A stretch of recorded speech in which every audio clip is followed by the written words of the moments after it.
I stood in my sister Madison's grand ballroom, blood dripping from my nose onto my blue dress. 200 guests stared in silence as Madison, the newly crowned Entrepreneur of the Year, gripped my hair, dragging me toward the exit. Our mother, Eleanor, sat at the head table wine glass, raised a satisfied smile playing on her lips. My phone vibrated in my pocket, the recording app still running, capturing every word, every sound. I knew this was the moment everything changed forever. 3 weeks before that nightmare evening, I sat at my desk in the Financial Crimes Division scrolling through emails when Madison's name appeared in my inbox. An official invitation to her Entrepreneur of the Year ceremony sent through her assistant, not even a personal note. I stared at the elegant digital card with its gold lettering and felt that familiar ache in my chest. Madison had always been the star of our family.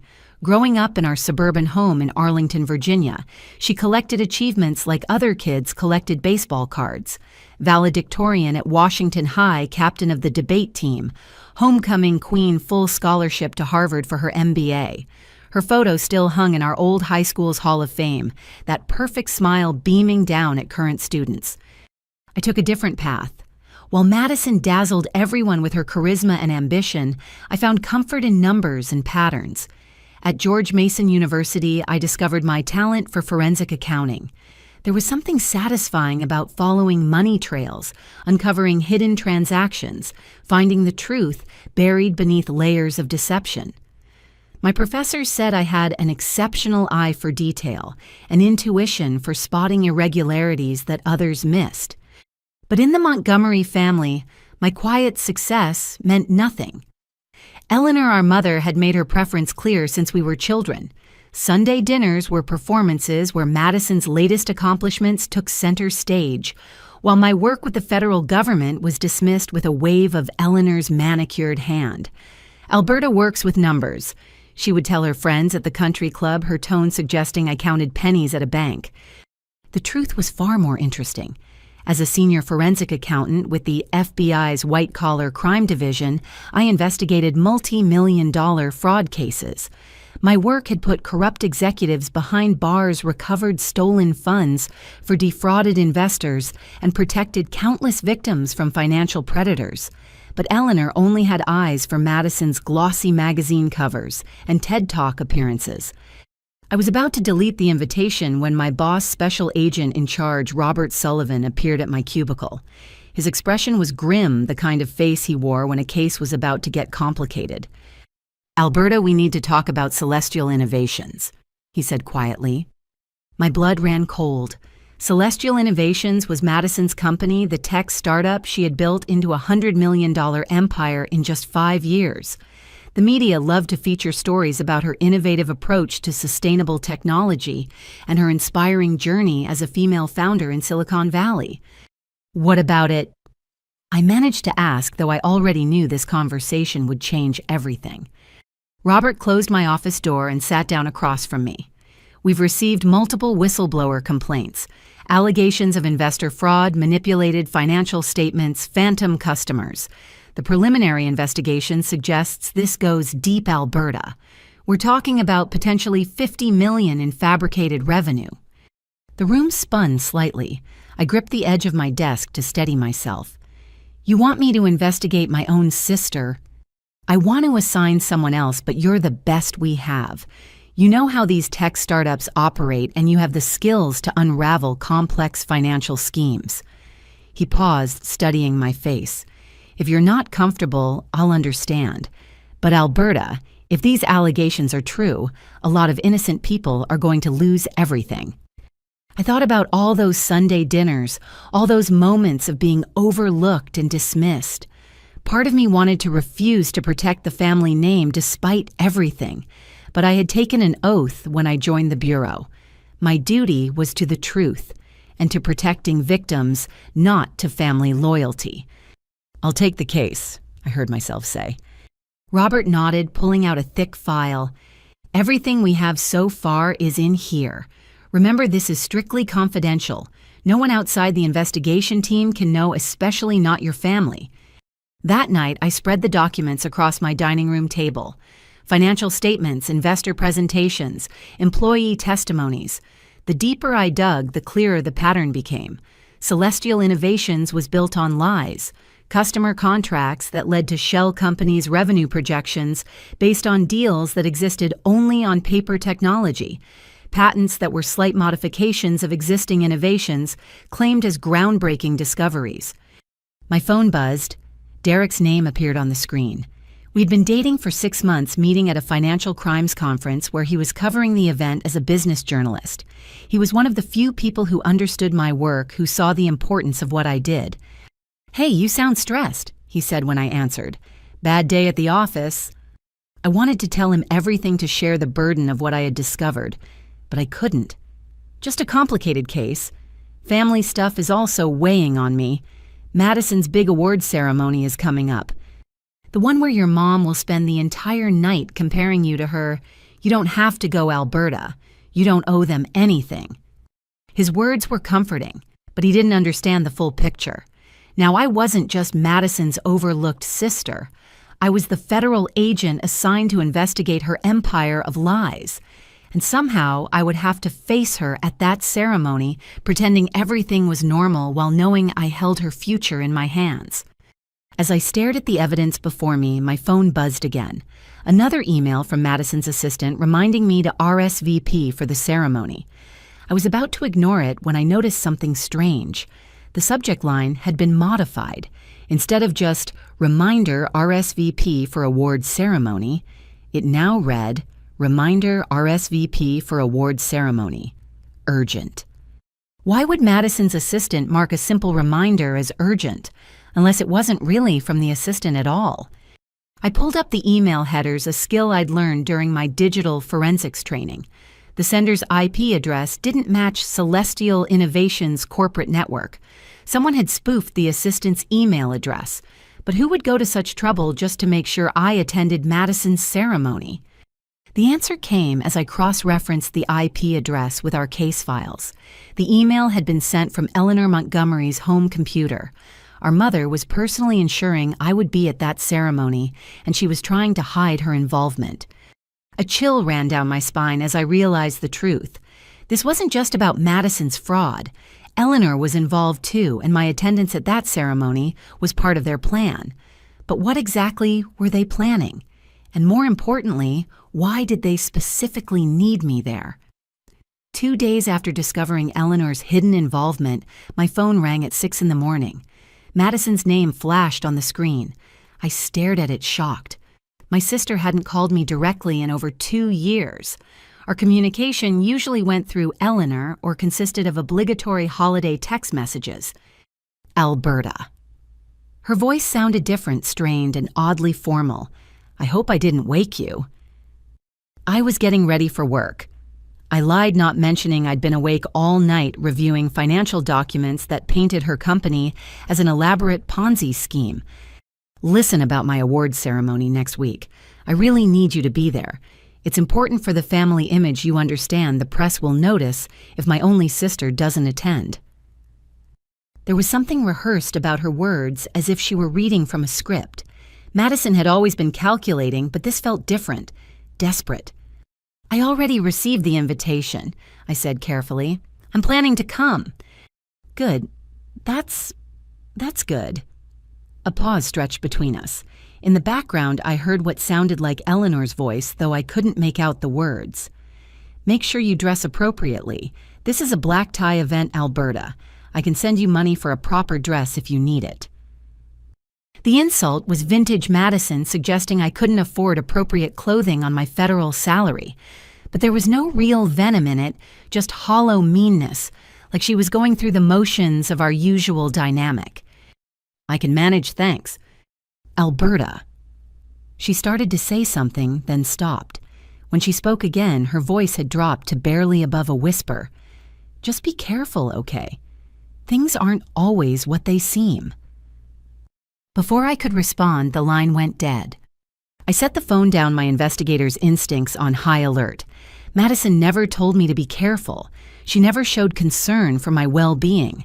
And that phrase, "things aren't always what they seem," felt like a warning. That evening, I met Derek at our usual coffee shop in Georgetown. He was already there when I arrived, laptop open, fingers flying across the keyboard.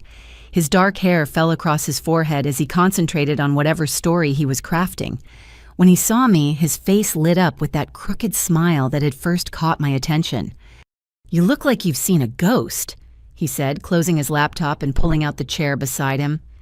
"Madison called me this morning. Personally, first time in 2 years." Derek's eyebrows rose. "Let me guess she wants to make sure you'll be at her coronation to play the supportive sister for the cameras." "Something like that." I wrapped my hands around the warm coffee mug he'd ordered for me. But there was something off about the conversation. She seemed scared. Madison scared. Derek shook his head. "From what you've told me, your sister doesn't do scared. She does confident, manipulative, and cruel, but not scared." I wanted to tell him about the investigation, about the fraud I'd uncovered, about Eleanor's strange involvement with the invitation, but the words stayed locked behind my professional obligations. Instead, I said, "She told me to be careful, that things aren't always what they seem." Derek leaned forward, journalist instincts clearly engaged. "That's definitely not normal sister behavior. What do you think she meant?" "I have no idea." It wasn't entirely a lie. While I knew about the financial crimes Madison's warning suggested, something else was at play, something I hadn't uncovered yet. "You know," Derek said slowly, "I've been working on a series about corporate fraud in tech startups. There's been a pattern lately, family-run companies where the fraud goes deeper than just cooked books. Sometimes there are other crimes hidden underneath the financial ones." My pulse quickened. "What kind of crimes?" "Blackmail, mostly. Sometimes threats of violence. In one case, I'm investigating the CEO was being controlled by someone who had dirt on them, forced to commit fraud to protect darker secrets." He studied my face. "Your sister's company wouldn't happen to be one of those startups built on family connections, would it?" I forced myself to take a calm sip of coffee. Madison's success is all her own. She never let family help with anything. Another partial truth. Madison had refused my help, but had always been suspiciously close to Eleanor's wealthy social circle. That night, back in my apartment, I decided to examine the physical invitation more carefully.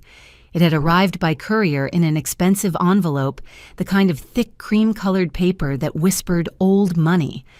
I'd barely glanced at it before dismissing it as just another example of Madison's need to impress. Now I studied every detail. The envelope felt heavier than it should for a single invitation. I carefully felt along the edges and noticed a slight bump along the bottom seam. Using a letter opener, I delicately separated the layers of paper. A small folded note fell onto my desk. The handwriting was shaky, completely different from Madison's usual perfect script. Just 2 words: "Help me." I stared at the message, my mind racing. This wasn't the confident, cruel sister who had tormented me for years. This was someone in trouble, someone desperate enough to hide a plea for help in an invitation she knew would be scrutinized by others. But helped with what, the fraud investigation, or something else entirely? I photographed the note and the envelope, then carefully refolded it and tucked it into my investigation file. Whatever game Madison and Eleanor were playing, it was more complex than simple financial fraud. My sister was trapped in something, and despite all the years of pain between us, she was reaching out to the one person she knew could uncover the truth. The next morning, I pulled Madison's personal financial records, using my federal authority to dig deeper than I had before. What I found made my blood run cold. 3 years ago, right around the time Celestial Innovations received its first major investment, Madison had liquidated her entire trust fund, the one our grandmother had left us. But the money hadn't gone into her company. It had vanished into a series of offshore accounts controlled by Montgomery Financial Holdings, a company registered in Eleanor's name. Madison hadn't built her empire on her own merit. She'd been bankrolled by Eleanor, and now Eleanor owned her. Every success, every achievement, every moment of glory Madison had enjoyed came with strings attached to our mother's controlling hands. I thought about all those years of Eleanor praising Madison while dismissing me. Had it all been an act? Had Eleanor been grooming Madison for this exact purpose, turning her into a perfect puppet for financial crimes while keeping me at arm's length to avoid suspicion? The truth was starting to emerge, but I needed more evidence. I needed to understand the full scope of Eleanor's plan and why my presence at the awards ceremony was so crucial. Most importantly, I needed to figure out if Madison's plea for help was genuine or just another manipulation in a game I was only beginning to understand. My phone buzzed with a text from an unknown number. "The ceremony is more than it seems. Trust no one, not even those asking for help. A friend." I stared at the message, wondering who else knew about the web of deception surrounding my family. Someone was watching someone who knew enough to warn me. But in a game where even my sister's desperate plea could be a trap, how could I know who to trust? One thing was certain. I would attend that ceremony, but I wouldn't be going as the overlooked sister Eleanor and Madison expected. I would be going as federal agent Alberta Montgomery, armed with evidence and ready to uncover whatever twisted plan my family had set in motion. The invitation had been sent, the trap had been set, but they had no idea that their intended victim was now the hunter. The Grandview Hotel stood like a gleaming monument to excess in downtown Washington, its marble facade reflecting the afternoon sun. I arrived an hour early for Madison's ceremony, hoping to find her alone before the evening's festivities began. The invitation had specified cocktails at 6, dinner at 7, but I knew Madison's obsessive nature. She would be there hours early, micromanaging every detail. I wore a simple black cocktail dress professional, but understated the kind of outfit that would blend into the background. Tucked in my purse was my phone with a fully charged battery and a recording app ready to activate. After finding Madison's hidden plea for help, I couldn't shake the feeling that tonight would be more than just another family humiliation ritual. The hotel staff recognized Madison's name immediately when I asked for her at the front desk. "Miss Montgomery is in the Crystal Ballroom," the concierge said with a practiced smile. "She's been here since noon preparing. Shall I announce you—" "No need, she's expecting me." I took the elevator to the 3rd floor, my heels clicking against marble floors as I walked toward the ballroom. The doors were propped open, revealing an opulent space decorated in silver and gold. Round tables draped in ivory linens filled the room, each centerpiece a towering arrangement of white orchids and roses. A stage dominated the far wall where a podium waited beneath a massive screen displaying Celestial Innovations' logo. But it was the sound that stopped me cold. Crying. Desperate broken sobs echoing from somewhere nearby. I followed the sound to the women's bathroom adjacent to the ballroom. Inside, I found Madison hunched over a sink, her carefully applied makeup streaming down her face in black rivers. She wore a stunning silver gown that probably cost more than most people's cars, but her shoulders shook with the kind of grief that expensive clothing couldn't hide. "Madison!" She spun around, eyes wide with panic. For a moment, neither of us moved. Then she lunged forward, gripping my arms with desperate strength. "You came. Oh God, Alberta, you actually came." Her voice cracked on every word. "I didn't think, after everything I've done to you, I didn't think you'd really show up. What's going on?" I kept my voice calm, professional, even as my mind raced. This wasn't the Madison I knew. This was someone on the edge of a complete breakdown. "I can't do this anymore." She released me and stumbled back against the sink. The lies, the pressure, the threats. Do you know what it's like to wake up every morning knowing that everything you've built is fake, that you're nothing but a puppet dancing on strings? I thought about the financial records I'd uncovered about Eleanor's hidden control over Madison's company. Tell me about the money, Madison. Tell me about Montgomery Financial Holdings. Her face went white beneath the streaked makeup. "You know, how do you—" "I know Eleanor has been controlling your company. I know the seed money came from your trust fund, not from legitimate investors. What I don't understand is why you let her do it." Madison laughed a bitter sound that held no humor. "Let her. You think I had a choice? You got out Alberta. You went to college, got your nice, safe government job, built a life away from her. But me, I was the chosen one, remember? The golden child who would carry on the Montgomery legacy. She turned to the mirror, staring at her ruined reflection. Do you know what she told me when I was 16? That I was born to make her proud, that my success would be her success. I thought she meant she wanted me to achieve great things. I didn't realize she meant she wanted to achieve things through me. Madison, if you're being coerced, if Eleanor is threatening you, I can help. There are resources, protection. She whirled around, eyes blazing. From Eleanor Montgomery. Do you know what she's capable of? Do you know what she's done to people who've crossed her? Before I could respond, the bathroom door burst open. Eleanor stood there in a burgundy gown that made her look like royalty, her perfectly styled gray hair gleaming under the lights. Her gaze went from Madison's tear-stained face to me, and her expression hardened into something dangerous. Madison, darling, what are you doing? Her voice was silk over steel. Your guests will be arriving soon. You need to fix your face. Mother, you were just having another one of your episodes. Eleanor glided forward, producing a handkerchief from her clutch.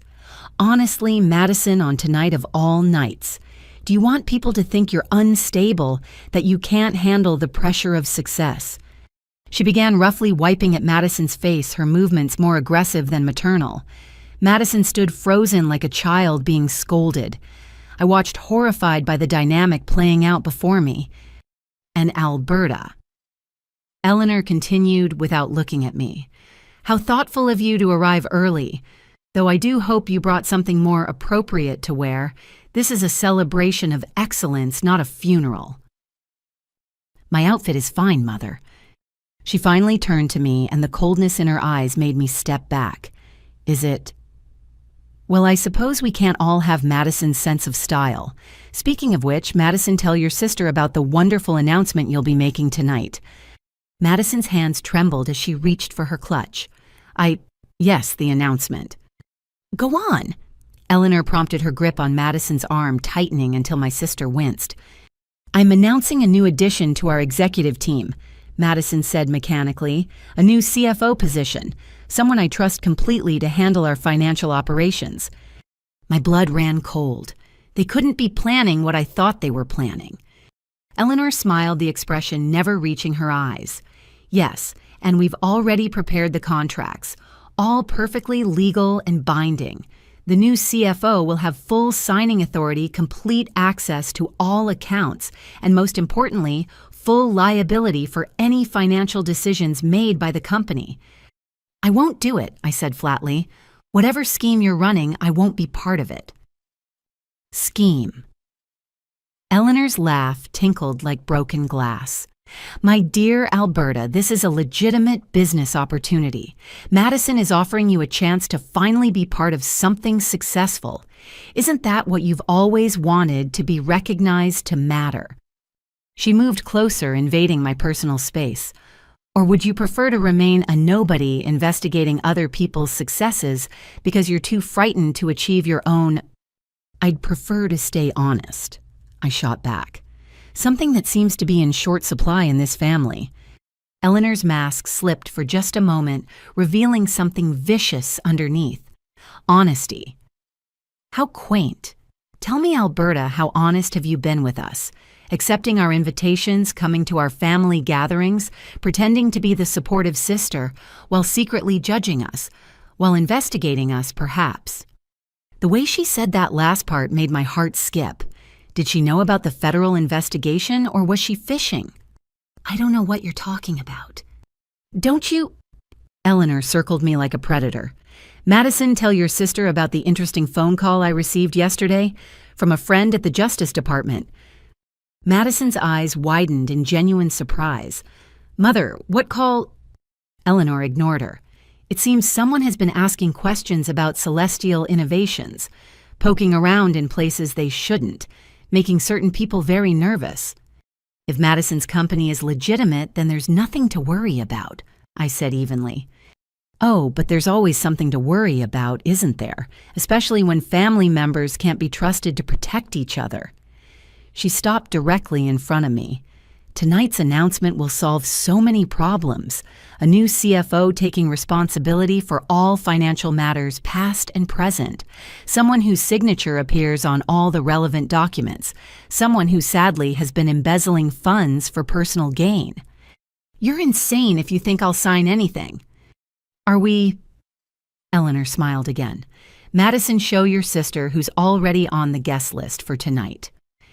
Madison pulled out her phone with shaking hands, showing me the RSVP list.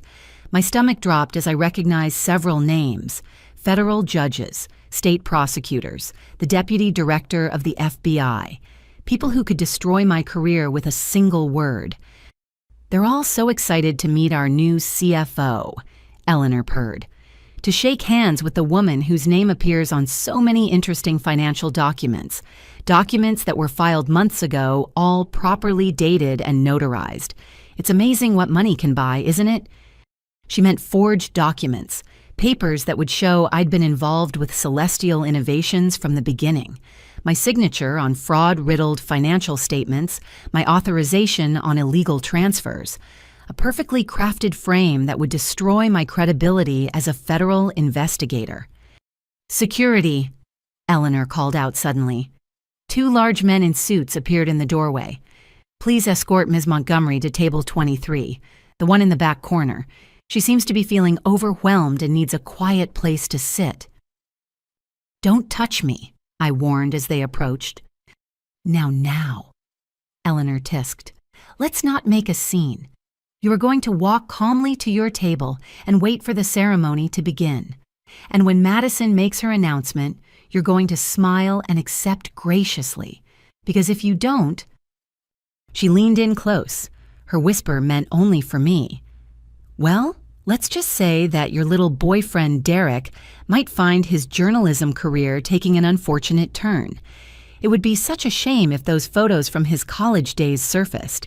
The ones from that party where underage drinking led to that girl's death. He wasn't responsible, of course, but the media can be so unforgiving. My blood turned to ice. You're threatening Derek. He has nothing to do with this. Everyone has something to do with this now. Eleanor straightened, smoothing her dress. Madison, fix your face and get back to preparations.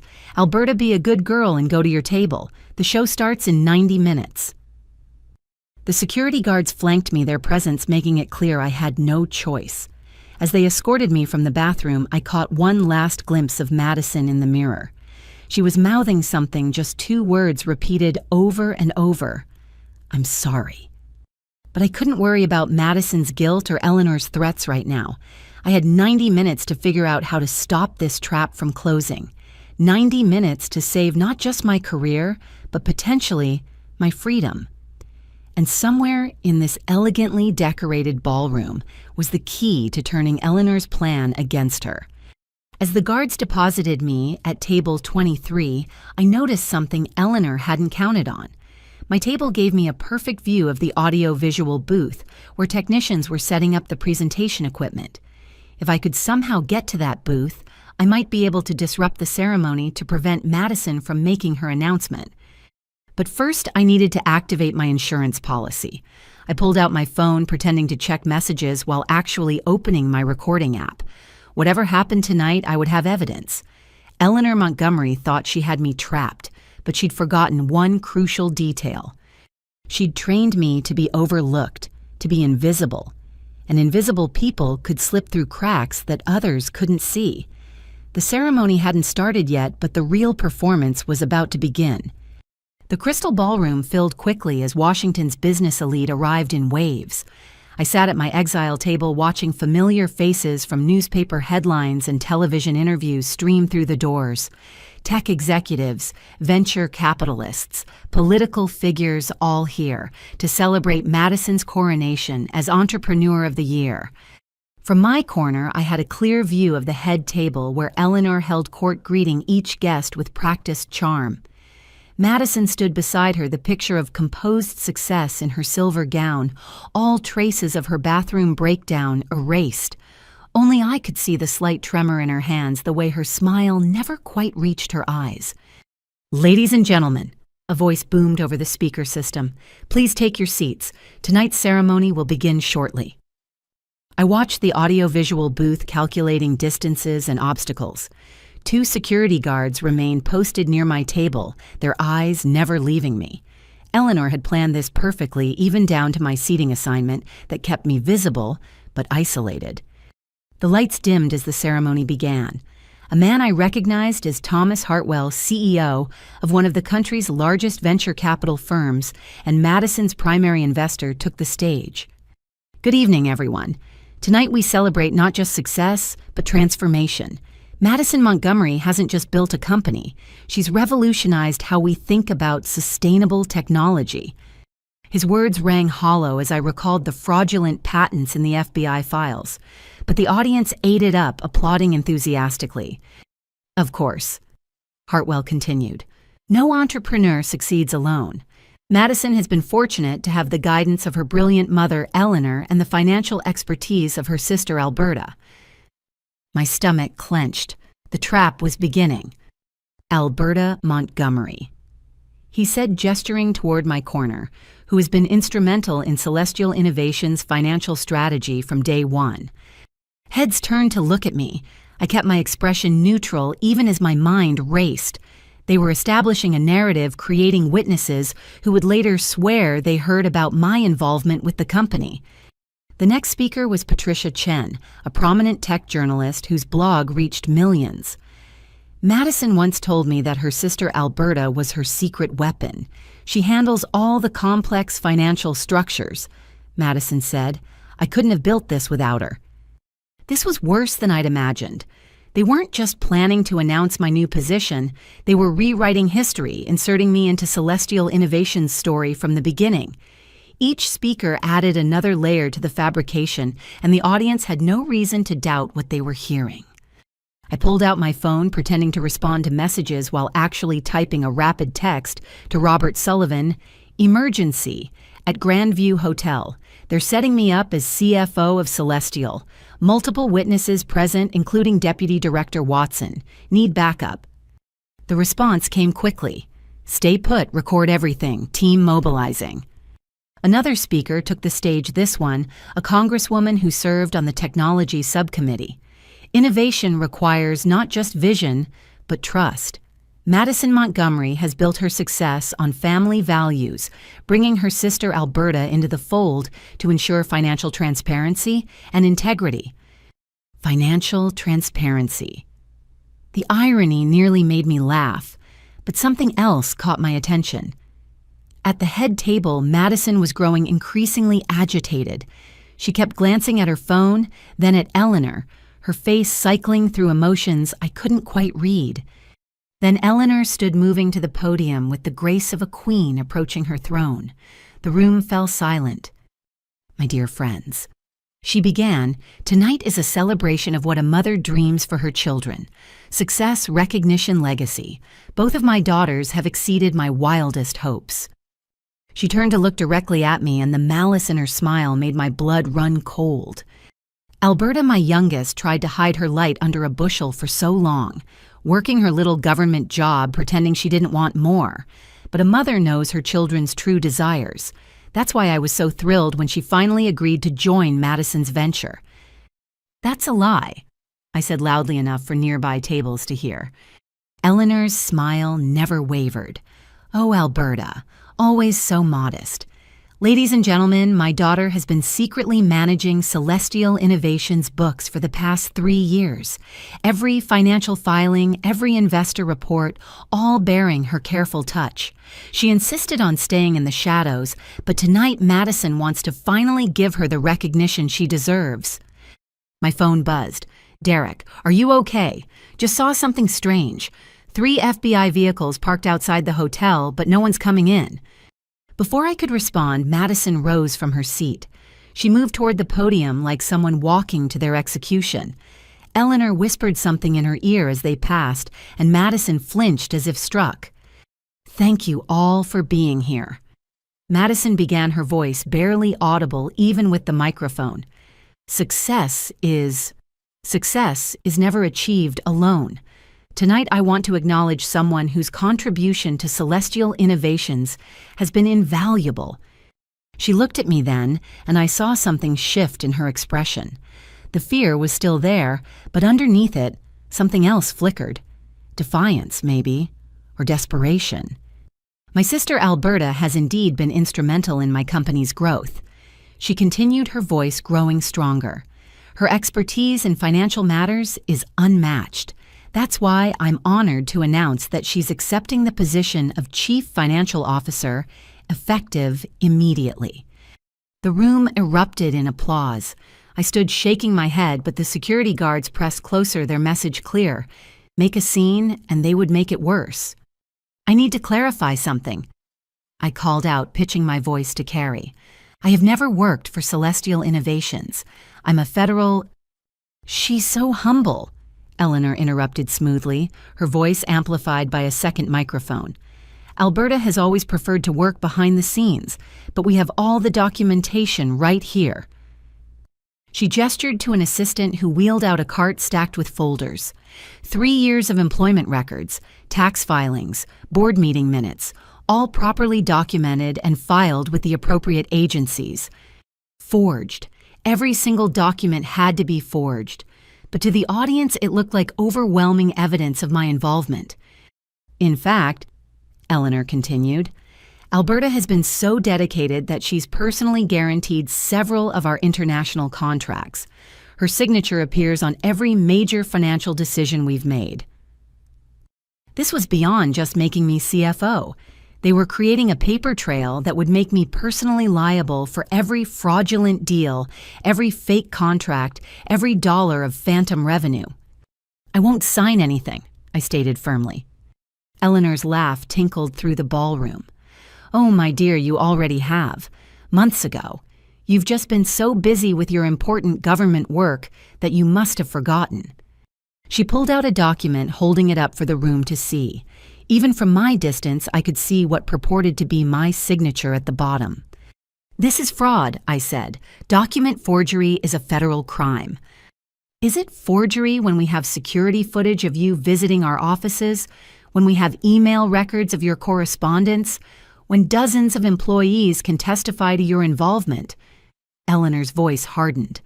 Or is it just a case of a frightened woman trying to distance herself now that questions are being asked? Questions are being asked. She did know about the investigation. This whole ceremony was designed to make me the scapegoat when the fraud was exposed.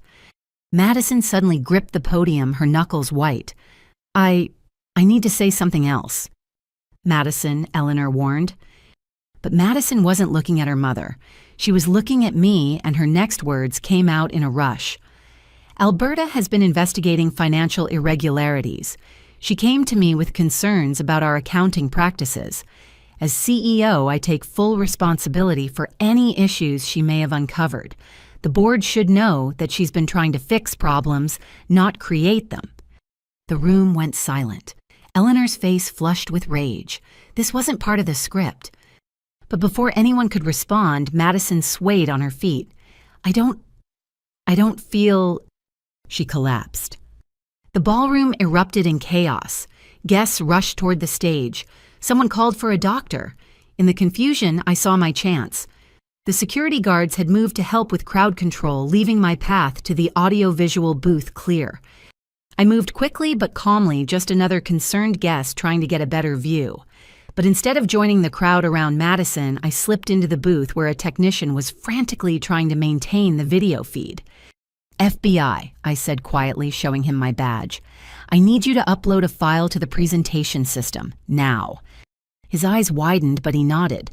I handed him my phone with the recording app open. When I give you the signal, play this over the speaker system, full volume.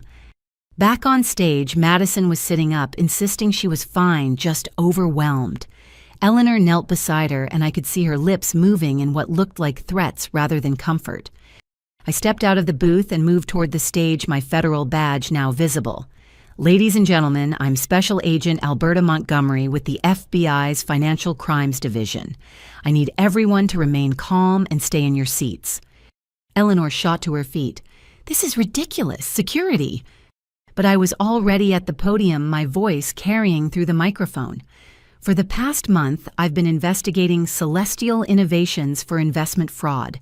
Tonight's ceremony appears to be an attempt to obstruct that investigation by falsely implicating me as an employee of the company. "She's lying!" Eleanor shrieked. "She's trying to destroy her own sister out of jealousy." I nodded to the technician.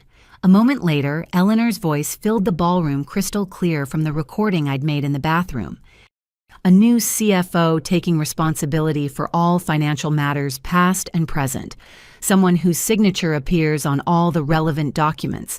Someone who, sadly, has been embezzling funds for personal gain. Then, it's amazing what money can buy, isn't it? And finally, your little boyfriend Derek might find his journalism career taking an unfortunate turn. The recording cut off, leaving devastating silence in its wake. Federal crimes had been committed, and everyone in the room had just heard the evidence. I looked at the crowd, recognizing the deputy director among the shocked faces. "I believe backup is waiting outside. Someone should probably let them in." As FBI agents flooded the ballroom, I locked eyes with Madison. She was crying again, but this time there was relief mixed with the tears. Whatever hold Eleanor had over her, it was finally breaking. Eleanor stood frozen as agents approached her, the reality of her situation finally sinking in. The puppet master had been so focused on pulling strings that she'd forgotten one simple truth: even invisible daughters could learn to fight back. And sometimes, the best trap was the one that caught its own creator. The FBI agents moved through the ballroom with practiced efficiency, but Eleanor wasn't finished. As two agents approached her, she straightened her spine and addressed the room with the imperious tone of someone who still believed she controlled the situation. "This is a misunderstanding," she announced. "My daughter is clearly having some kind of breakdown. Stress, perhaps, or maybe something more serious. Mental illness does run in families."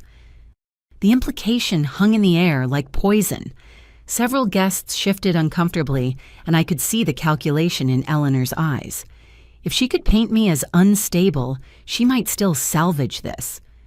"Agent Montgomery has an impeccable record," Deputy Director Watson said, stepping forward from the crowd. "I've personally reviewed her work on numerous cases. Her mental fitness is not in question here." Eleanor's composure cracked slightly. "Then explain why she would fabricate such an elaborate conspiracy against her own family. We've done nothing but try to include her." I walked down from the stage, maintaining my professional demeanor, even as rage boiled in my chest. "Shall we discuss the forged documents you just presented? The ones with my signature dated 3 years ago. I'm sure the FBI's forensic analysts will find them very interesting." "Forged." Eleanor laughed, but it sounded forced. "Alberta, you signed those papers. I watched you do it." "Really? When exactly did this happen?" "Multiple occasions. Board meetings you attended, strategy sessions at our offices."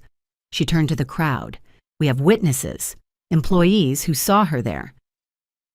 Madison struggled to her feet, pushing away the hotel staff trying to assist her. "Stop it, Mother. Just stop." "Madison, darling, you're confused. The stress—" "I said stop." Madison's voice cracked like a whip through the ballroom. She gripped the podium for support, but her eyes blazed with something I'd never seen before: courage. "You want to talk about witnesses? Then let's talk about who really runs Celestial Innovations." Eleanor took a step toward her daughter. "Madison, think carefully about what you're saying. Think about the consequences." "The consequences?" Madison laughed bitterly. "You mean like the consequences of building a company on lies, of defrauding investors who trusted me, of destroying my relationship with the only family I have left?" She looked at me, then tears streaming down her face. "Alberta never worked for Celestial. She never signed anything. Every document with her signature is fake. Mother had them created by a forger in Baltimore. I have the receipts. I have the emails. I have proof of everything." The room seemed to hold its collective breath. Eleanor's mask finally slipped, completely revealing the vicious predator beneath. "You ungrateful little bitch," she hissed. "After everything I've done for you, everything I've sacrificed." "Sacrificed," Madison's voice rose. "You sacrificed me. You turned me into a criminal before I even understood what was happening. You stole my trust fund, my future, my life." Eleanor moved faster than I would have thought possible for a woman her age. Her hand shot out, grabbing Madison's hair and yanking her away from the podium. Madison cried out, stumbling in her heels. I rushed forward. "Let her go, Eleanor." My mother turned on me, still gripping Madison's hair. "This is your fault. You couldn't just accept your place. You had to dig, had to investigate, had to ruin everything." "The only person who ruined anything is you," I said, trying to keep her attention on me while Madison struggled. "You built an empire on fraud and thought you could make me take the fall." "You were perfect for it," Eleanor snarled. "The overlooked daughter, the government drone. Who would believe you weren't involved, a jealous sister trying to bring down the family success story?" Agent Sullivan appeared beside me. "Mrs. Montgomery, release your daughter immediately." Eleanor's grip tightened, making Madison whimper. "Or what, you'll arrest me. Go ahead. But know this, if I go down, everyone goes with me. Every investor who looked the other way, every politician who took our donations, every judge who signed off on our documents." "Mother, please," Madison gasped. "Shut up!" Eleanor shook her violently. "You were supposed to be my masterpiece, my legacy. But you're weak, just like your father." That name, never spoken in our house, seemed to electrify the air. Madison's eyes widened and I saw my opening. "Tell us about Dad, Eleanor," I said quietly. "Tell us about the car accident that wasn't really an accident." Eleanor's face went white. "You don't know what you're talking about." "Don't I? Financial fraud wasn't your first crime, was it? Dad found out what you were doing with his family's money. He was going to divorce you, take us away. But then he conveniently died in a single-car crash on a clear night on a road he'd driven 1,000 times." The ballroom was silent except for the scratch of pens as several journalists furiously took notes. This had transformed from a financial scandal to something much darker. "Your father was a weak fool," Eleanor spat. "He would have destroyed everything I built." "So you destroyed him first," I said. It wasn't a question. Eleanor's composure shattered completely. With a snarl of rage, she shoved Madison away and lunged at me. "You sanctimonious little nothing. You think you're so righteous, so pure. You're nothing. You've always been nothing." I sidestepped her charge, my FBI training taking over. But Eleanor wasn't finished. She grabbed a champagne bottle from a nearby table, raising it like a weapon. "Mother, no," Madison screamed. Time seemed to slow. I saw the bottle arcing toward my head, saw the hatred in Eleanor's eyes, saw the shocked faces of the crowd. My body moved on instinct, ducking under the swing and catching Eleanor's wrist. The bottle flew from her grip, shattering against the stage in an explosion of glass and foam. Eleanor's momentum carried her forward, and we both crashed into a table, sending plates and glasses flying. "I'll kill you!" Eleanor shrieked, clawing at my face. "I should have gotten rid of you years ago. You were never supposed to matter." I managed to flip her onto her stomach, pulling her arms behind her back in a control hold. "Eleanor Montgomery, you're under arrest for assault on a federal officer, obstruction of justice, and conspiracy to commit fraud." She continued to struggle and scream obscenities, her dignified facade completely destroyed. The elegant society matron had revealed herself as the vicious criminal she'd always been. As agents moved in to take custody of Eleanor, I looked up to find Madison standing nearby, her silver gown torn, her face streaked with mascara. But for the first time in my memory, she looked free. "I'm sorry," she whispered, "for everything. For all the years I helped her hurt you. For being too weak to stand up to her. For almost letting her destroy you tonight." I stood slowly, feeling every bruise from the struggle. "We need to talk, Madison. Really talk. About everything." She nodded, wrapping her arms around herself. "I know. The FBI will want my cooperation. I'll tell them everything. Every crime, every cover-up, every victim. I want to make this right." Behind us, Eleanor continued to rage as agents led her away. "This isn't over. You think you've won. I own judges. I own senators. I'll be out by morning." Deputy Director Watson approached us, his expression grave, but not unkind. "Agent Montgomery will need your statement, and Ms. Montgomery—" He looked at Madison. "We'll need to discuss your cooperation agreement. Full disclosure might keep you out of prison." Madison straightened her shoulders. "I understand. I'm ready to face the consequences." As the ballroom slowly emptied crime scene technicians beginning their work, I noticed someone standing in the doorway.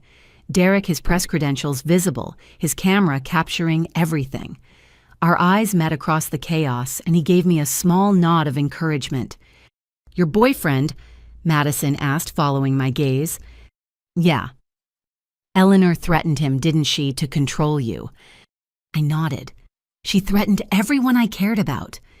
Madison looked down at her ruined dress. That was her specialty, finding what mattered most to people and holding it hostage. She did it to me with you. "What do you mean?" "Every time I thought about defying her, she'd remind me how easy it would be to destroy your career, plant evidence, spread rumors. She said if I ever betrayed her, you'd be the one to pay for it." Madison met my eyes. "I told myself I was protecting you by keeping you away, but really I was just a coward." The admission hung between us, years of pain and misunderstanding starting to unravel. We had both been Eleanor's victims played against each other in a sick game of control and manipulation. "Agent Montgomery." An FBI technician approached. "We found a hidden room behind the stage. You're going to want to see this." Madison and I followed him backstage where a section of wall had been opened to reveal a small office space. Inside, boxes of documents lined the walls. Financial records, contracts, correspondence, Eleanor's real books, the ones that showed where every stolen dollar had gone. But it was the wall of photographs that made my blood run cold. Pictures of Madison and me at various ages, but also dozens of other people. Some faces I recognized from the business world, others were strangers. Red X marks crossed through several photos. "Victims," Madison said quietly. "People who got in her way, business partners who asked too many questions, investors who wanted their money back." She pointed to one photo, a middle-aged man with kind eyes. "Thomas Brennan. He tried to expose her 5 years ago. He died in a boating accident 2 weeks later." I stared at the wall of Eleanor's victims, understanding the true scope of what we'd uncovered. This went beyond financial fraud. This was a pattern of destruction spanning decades. "She was never going to let me go," Madison said, her voice hollow. "Even if tonight had gone according to plan, even if you'd been arrested for the fraud, she would have found new ways to control me. I would have been her puppet forever." I put my hand on her shoulder, feeling her tremble. "But you're not. You stood up to her. You told the truth. That took incredible courage." "It took you walking into that ballroom with your badge," Madison corrected. "You gave me the strength to finally fight back." As crime scene photographers documented Eleanor's hidden office, I thought about the phone call that started this night. My sister punched me in the face and dragged me out by my hair, but in the end, she'd helped me expose the truth. The physical confrontation had been Eleanor's final undoing, the violent outbreak that revealed the monster beneath the mask. But there was still more work to be done, more victims to find, more crimes to document, more truth to uncover. Eleanor Montgomery's empire of lies was crumbling, and from its ashes, maybe Madison and I could finally build something real. Not the false family Eleanor had created through manipulation and fear, but something honest, however imperfect. The confrontation had erupted in violence and chaos, but sometimes destruction was necessary for rebuilding. And as I watched the FBI systematically dismantling Eleanor's secret office, I knew the real work was just beginning. Eleanor's screams echoed through the ballroom as the FBI agents secured her hands behind her back with handcuffs. But even being arrested couldn't stop her from spewing venom. The crowd of Washington's elite stood frozen, their black tie elegance a stark contrast to the raw ugliness unfolding before them. "You're making a mistake," Eleanor shouted at the agents. "Do you know who I am? Do you know who I know?" Deputy Director Watson stepped forward.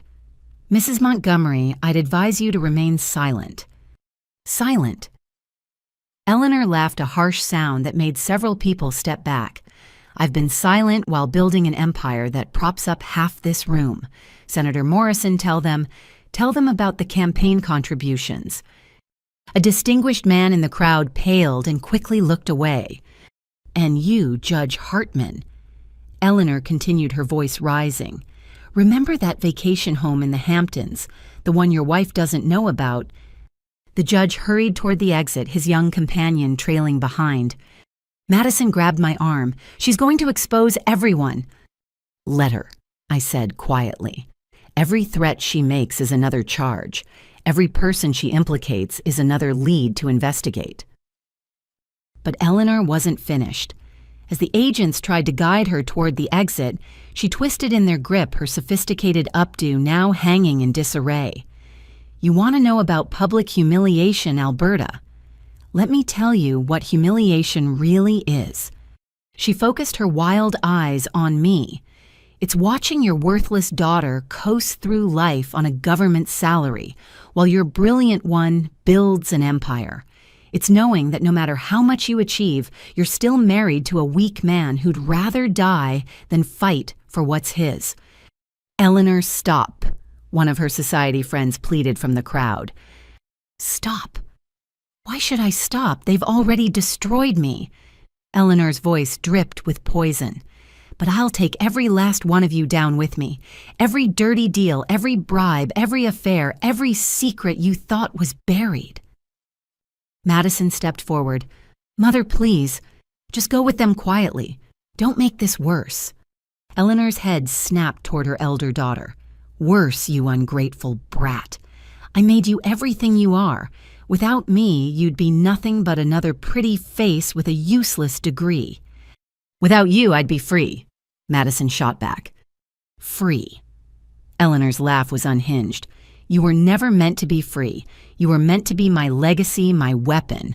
But you're too weak, just like your pathetic sister." I felt the weight of 200 pairs of eyes on us. Phones were out recording everything despite the FBI's requests to stop. By morning, this meltdown would be viral. The Montgomery family's destruction playing out in real time for the world to see. "Mrs. Montgomery," Agent Sullivan intervened, "every word you say is being recorded and can be used against you." "Good," Eleanor spat. "Record this Congressman Davies took $50,000 in bribes to push through zoning changes. Jennifer Walsh at the Post killed 3 stories about my company in exchange for her son getting into Harvard. The mayor's wife has been skimming from the children's charity for years." Gasps rippled through the crowd as people began to realize the breadth of Eleanor's reach. She hadn't just built a fraudulent company, she'd created a web of corruption that touched every level of Washington society. "And you." Eleanor turned her venom on a woman in a red gown. "Patricia Chen, you wrote that glowing profile of Madison last year. Did you mention that I paid off your gambling debts? Did you disclose that I own the paper your husband works for?" The journalist fled, her face burning with shame. Madison looked ill. "She has dirt on everyone." "Not everyone," I said. "Just the people who were willing to be corrupted." Eleanor heard me and laughed again. "Oh, Alberta, still so naive. You think you're clean. You think your precious integrity protected you. I've been watching you for years. That apartment you rent, I own the building.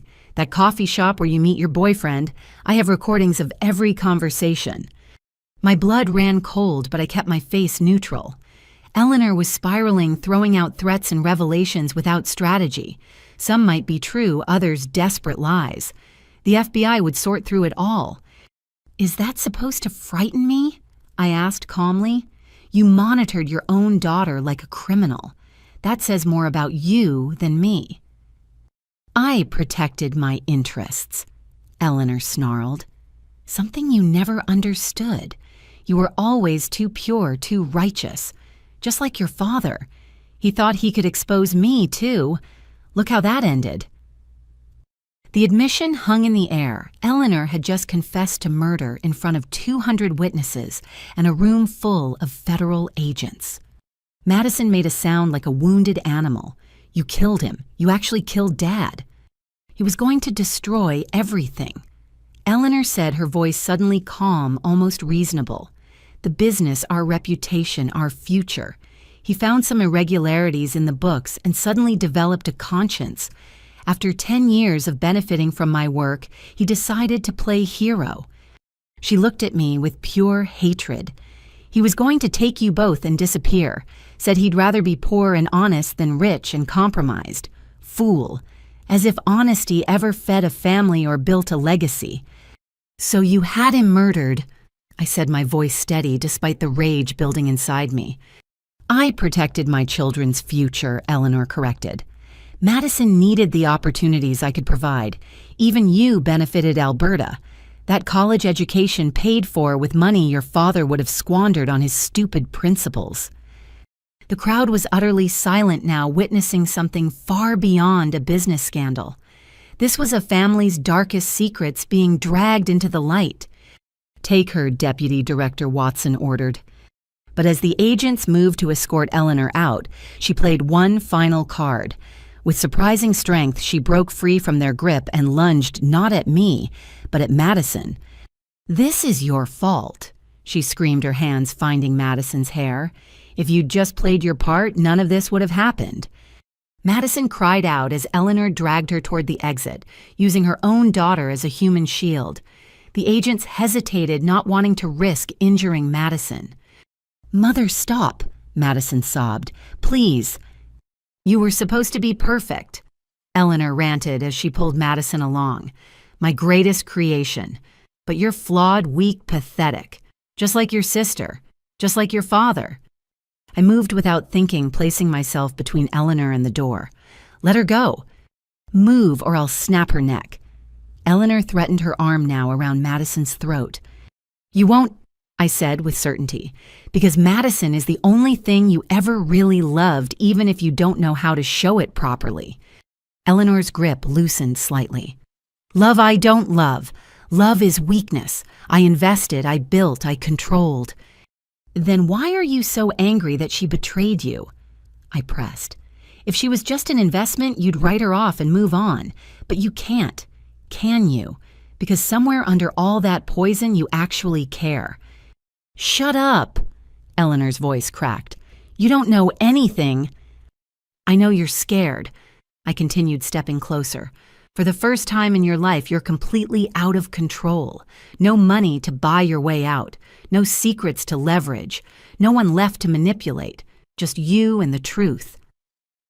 Eleanor's arm trembled around Madison's neck. Behind her, I could see agents moving into position, ready to act if needed. "The truth." Eleanor laughed bitterly. "The truth is that I gave everything for this family. Every sacrifice, every hard choice, every bridge burned. And this is how you repay me."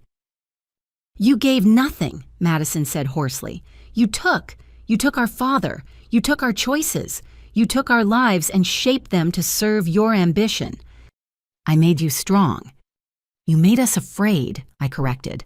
"Afraid of disappointing you, afraid of being abandoned, afraid of each other.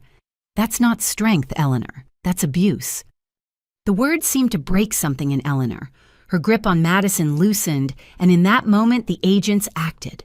They pulled Madison to safety, while others restrained Eleanor. This time she didn't fight.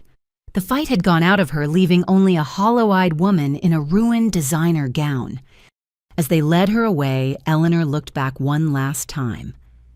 "You'll regret this," she said quietly. "When you realize how cold the world is without my protection, you'll wish you'd been grateful." "The only thing I regret," I replied, "is that it took this long to stop you." Eleanor said nothing more as the agents escorted her out, but her silence was somehow worse than her screams. The ballroom erupted in chaos the moment she was gone. People fleeing phones, ringing conversations, exploding about what they'd witnessed. Madison stood in the center of it all, looking lost and broken. Her perfect dress was destroyed, her careful image shattered. But when she met my eyes, I saw something that hadn't been there before. Relief. "It's over," she whispered. "No," I said gently. "It's just beginning. The investigation, the trials, the recovery. We have a long road ahead." She nodded, wiping at her tears. "But she's gone. For the first time in my life, Eleanor is gone." I thought about all the years of manipulation, the careful grooming, the constant control Eleanor had wielded over both of us. Madison was right. Our mother was gone, not just from this ballroom, but from our lives. The puppet strings had finally been cut. But as I looked around the emptying ballroom, at the shattered champagne bottles and overturned tables, at the abandoned podium where Madison was supposed to have announced my destruction, I knew the hardest part was still to come. Eleanor had been exposed, but her victims, including us, still needed justice. Her empire still needed to be dismantled, and Madison and I still needed to figure out how to be sisters without Eleanor's poison between us. The public humiliation was complete. Eleanor Montgomery, society queen and business titan, had been dragged from her own celebration in handcuffs, confessing to murder and corruption in front of everyone who mattered. But as satisfying as her downfall was, I knew it was just the first step in a much longer journey. The real work of healing would begin tomorrow.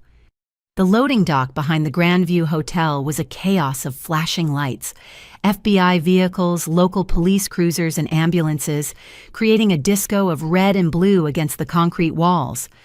Eleanor had been taken away in the first transport, but the scene was far from over. Madison and I stood in the harsh fluorescent light of the dock, both of us looking like survivors of a disaster. Her silver gown was torn at the shoulder, makeup streaked down her cheeks. I wasn't much better, my dress ripped from the struggle, my carefully styled hair now a wild mess. "Agent Montgomery," a paramedic approached. "We need to check your injuries." I waved him off. "I'm fine, just bruises." "Protocol, ma'am. That was a violent assault." As he checked my pupils for signs of concussion, I watched Madison being examined by another paramedic. She winced as they touched her neck where Eleanor had gripped her. The bruises were already forming dark fingerprints against her pale skin. "Your nose needs attention," the paramedic said to me. "It's not broken, but Alberta." I turned to see Derek pushing through the police barrier, his press credentials getting him past the first line of security. An FBI agent stopped him 10 feet away. "That's my boyfriend," I called out. "Let him through." Derek reached me in 3 strides, his hands hovering near my face like he wanted to touch, but was afraid of hurting me. "Jesus, Alberta, when I saw her attack you—" "I'm okay," I assured him. "It looks worse than it is." "I got it all," he said quietly. Every word, every threat, every confession. My camera was running the whole time. I felt a mix of gratitude and unease. Having evidence was crucial, but I also knew our relationship was about to be scrutinized by every media outlet in the country. "Mr. Garrison," Agent Sullivan approached, "we'll need copies of your footage for evidence." "Of course," Derek agreed. Then he looked at me, something strange in his expression. "Alberta, there's something I need to tell you about why I was really at that financial crimes conference where we met." My stomach dropped. "Derek, I've been investigating Eleanor Montgomery for 2 years, he said in a rush. "Before I ever met you, I was tracking financial crimes in tech startups, and her name kept coming up. When I realized who you were at that conference, I should have told you immediately. But You used me," Madison said flatly from where she sat on an ambulance gurney. "You started dating my sister to get information on our family." "No," Derek said firmly. "I fell in love with your sister despite the investigation. Meeting Alberta it complicated everything. I tried to keep the two things separate." I stared at him, processing this revelation. How much of our relationship was real? "All of it," he said desperately. "Every moment, every feeling. I stopped actively investigating your family the day after our second date. I couldn't do it anymore, not when I was falling for you." "But you kept recording tonight," I pointed out. As a journalist, yes, and because I saw Eleanor threatening you. I couldn't stand by and do nothing." He pulled out a flash drive. 2 years of investigation, financial records interviews with victims, patterns of fraud going back decades. I was going to publish it all next month, but now it's evidence, Agent Sullivan said, taking the drive. "Mr. Garrison will need a full statement about your investigation." I felt numb. In one night, I discovered my mother was a murderer. My sister had been her unwilling accomplice, and my boyfriend had been investigating my family since before we met. Trust seemed like a luxury I couldn't afford anymore. "Agent Montgomery," another FBI agent approached. "We found something in Mrs. Montgomery's vehicle you need to see." I followed him to a black town car parked near the loading dock. In the trunk, 3 suitcases sat packed and ready. But it was the manila envelope on top that caught my attention. Inside were passports, Eleanor's real one and 2 fake ones under different names. Plane tickets to the Cayman Islands departing in 3 hours, bank routing numbers for offshore accounts, and photographs. "Oh God," I breathed. The photos showed Madison and me at various locations over the past week. Outside my apartment, at the coffee shop with Derek, entering the FBI building. Each photo had notes on the back in Eleanor's handwriting. A leaves at 7:23 a.m. M meeting with lawyers, 2 p.m. D arrives at 6:47 p.m. She'd been watching us planning something. "There's more," the agent said, handing me another document. It was a contract with a private security firm known for their willingness to do anything for the right price. The work order was dated for tonight, with 2 targets listed, Madison Montgomery and Alberta Montgomery. The instructions were chilling in their simplicity. "Ensure subjects cannot testify." "She was going to have us killed," Madison said, having followed me to the car. Her voice was hollow, emotionless. "After the ceremony, after framing you for the fraud, she was going to eliminate us both." I showed the contract to Agent Sullivan. His face went grim. "We need to get you both into protective custody immediately." "No," I said. "I'm an FBI agent. I can protect myself." "Your mother just tried to have you assassinated," Sullivan pointed out. "This goes beyond a normal case." "She's in custody," I argued. "She has associates, people she could have called before the arrest." He turned to Madison. "Ms. Montgomery, do you know of anyone else involved in your mother's operations who might carry out her wishes?" Madison wrapped her arms around herself. "Harold Blackwood. He's her fixer. He handles problems that lawyers can't solve." "Blackwood," Derek interjected. "I have a file on him. Former CIA went private sector. Suspected in at least a dozen deaths, never convicted." Sullivan immediately got on his radio. "All units be advised. Possible threat from one Harold Blackwood. Consider armed and extremely dangerous." "We're getting you both out of here," he told us. "Safe house, at least for tonight." As agents prepared for our evacuation, I looked at Madison. "My sister, my former tormentor, my fellow target. Did you know about the assassination plan?" "No," she said quietly. "But I'm not surprised. When Eleanor decides someone is a liability, she eliminates them. I just never thought, I'm her daughter. I did everything she asked for years. How could she plan to kill me? Because you're not her daughter in her eyes," I said, understanding flooding through me. "You're an asset, and when assets become liabilities, they're disposed of," Madison finished. A convoy of FBI vehicles pulled up to the loading dock. Sullivan gestured for us to get in. "We need to move, now." But as we walked toward the vehicles, a figure emerged from the shadows between 2 dumpsters. Harold Blackwood, looking exactly like his file photo, mid-50s, gray hair, dead eyes.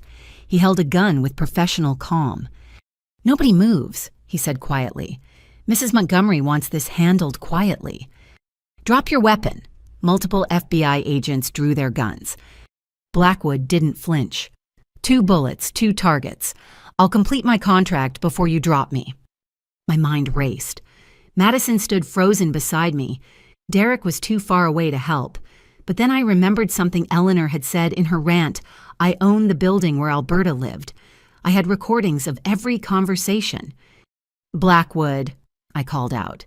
"Did Eleanor tell you she kept recordings of everyone including you?" His eyes flickered with interest.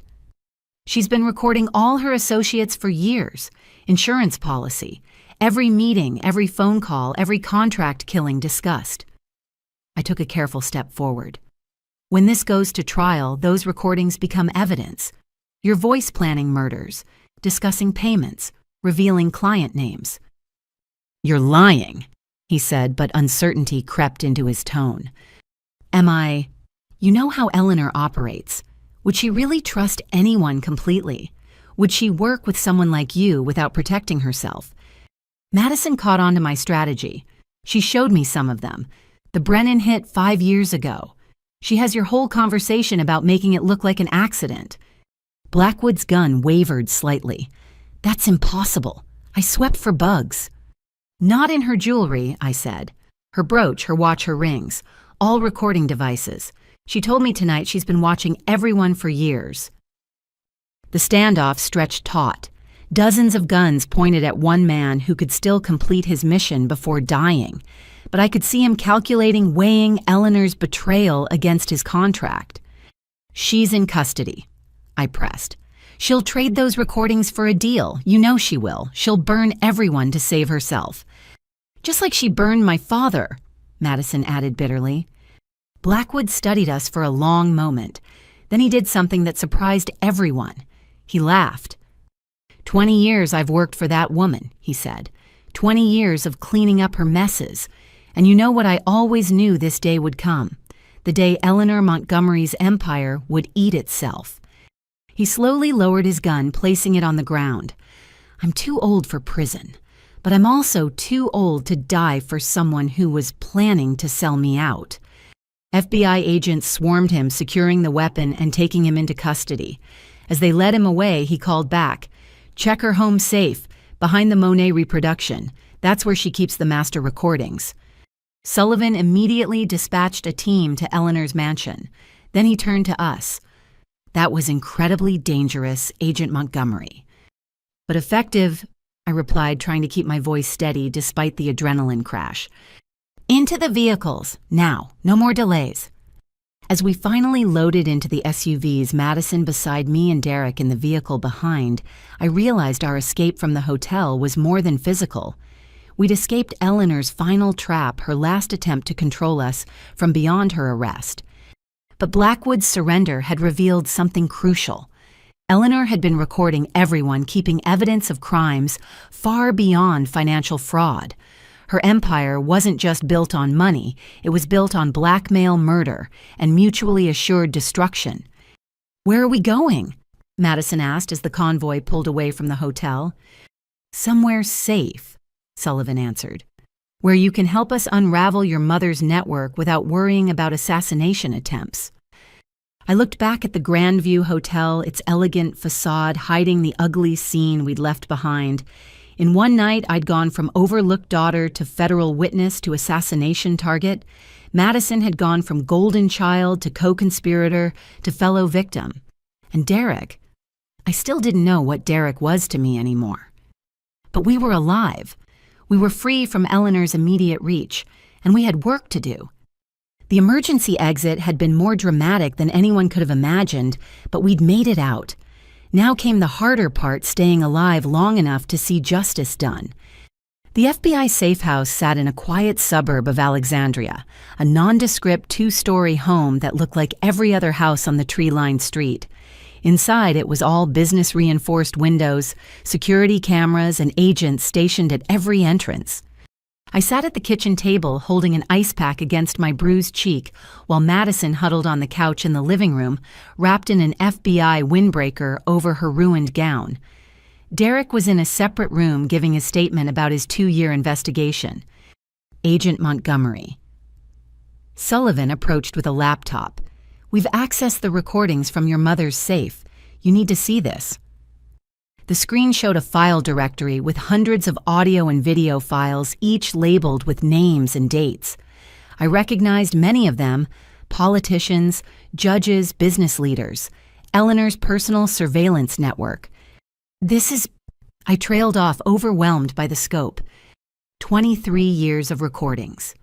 Sullivan confirmed. Your mother built a blackmail empire. Every person who ever worked with her invested in her companies or helped cover her crimes. She has them all here. I clicked on a file labeled Thomas Brennan, Final Meeting. Eleanor's voice filled the room, cold and businesslike. Mr. Brennan's becoming problematic.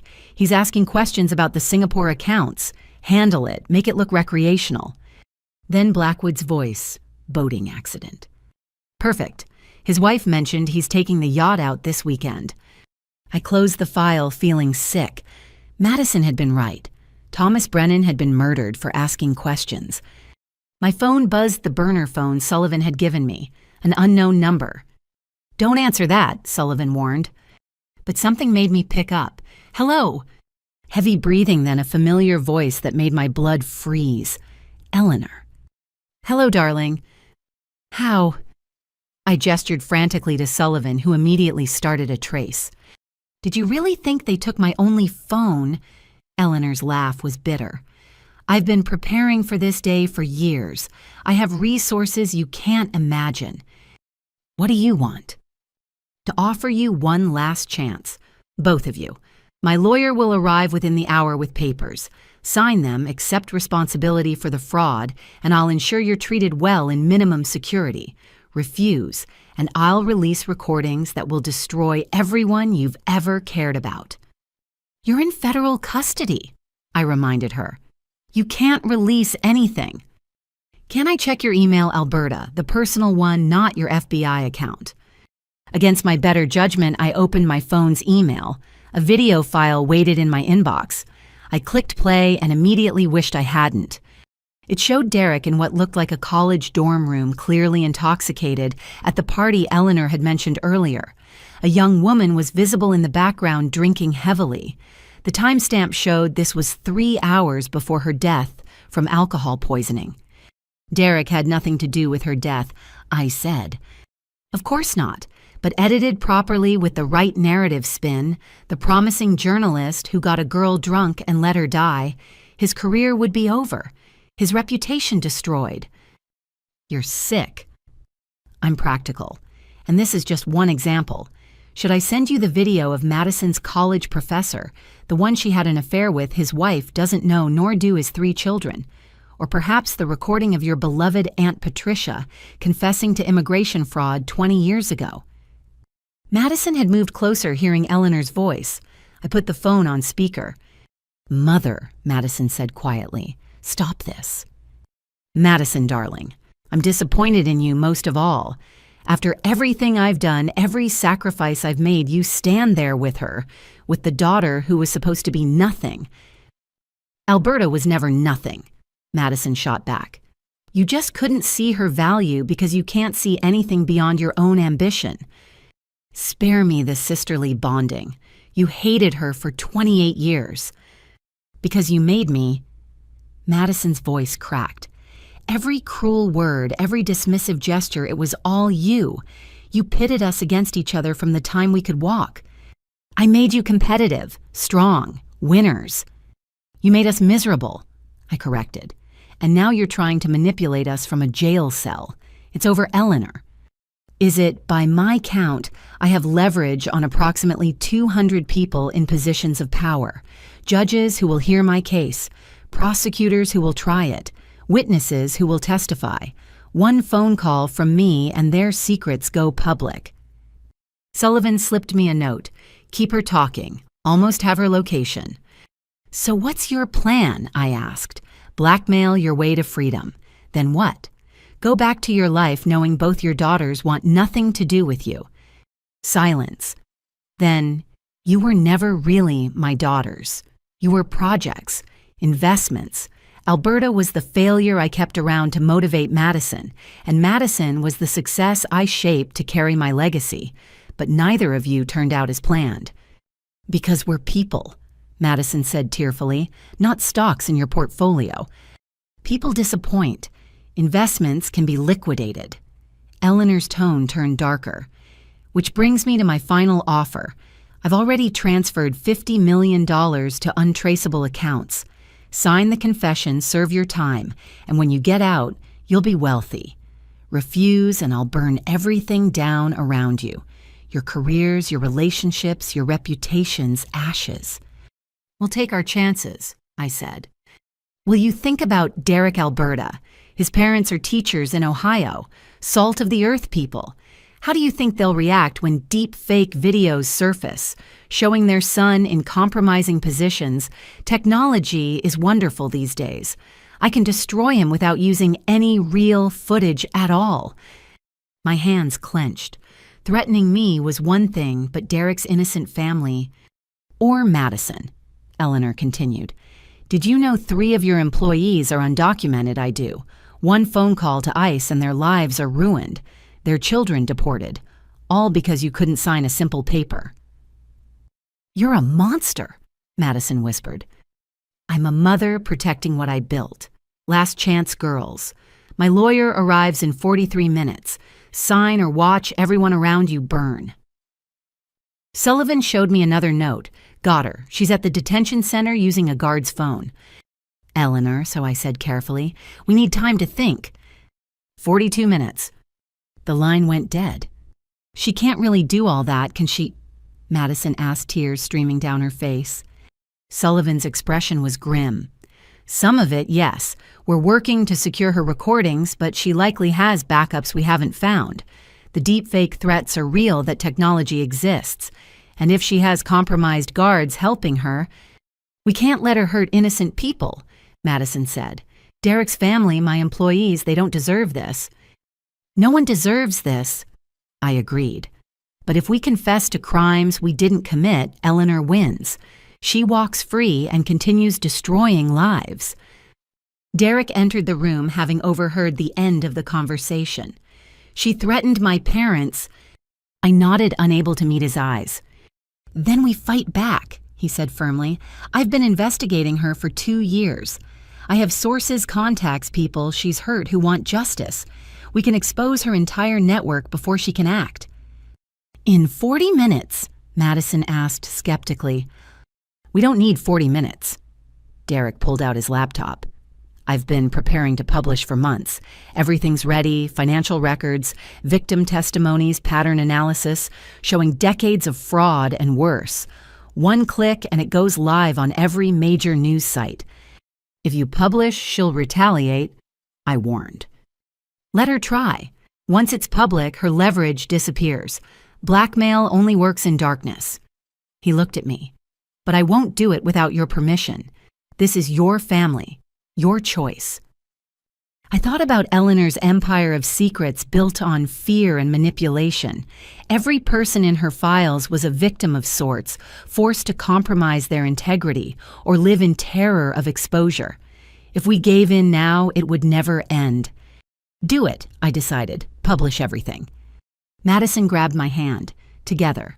We face whatever comes together. Derek's fingers flew across the keyboard. Within minutes, his exposé began appearing online. Eleanor Montgomery, the architect of Washington's darkest secrets. Social media exploded as people shared the revelations. My phone rang again. Eleanor. You stupid girl, she snarled. Do you know what you've done? Yes, I said calmly. We've ended your reign of terror. I'll destroy you, both of you. Everyone you love will pay for this betrayal. No mother. Madison spoke up, her voice stronger now. You'll sit in your cell and watch your empire crumble. You'll see your victims find justice. And you'll know that your daughters, the investments you tried to control, were the ones who brought you down.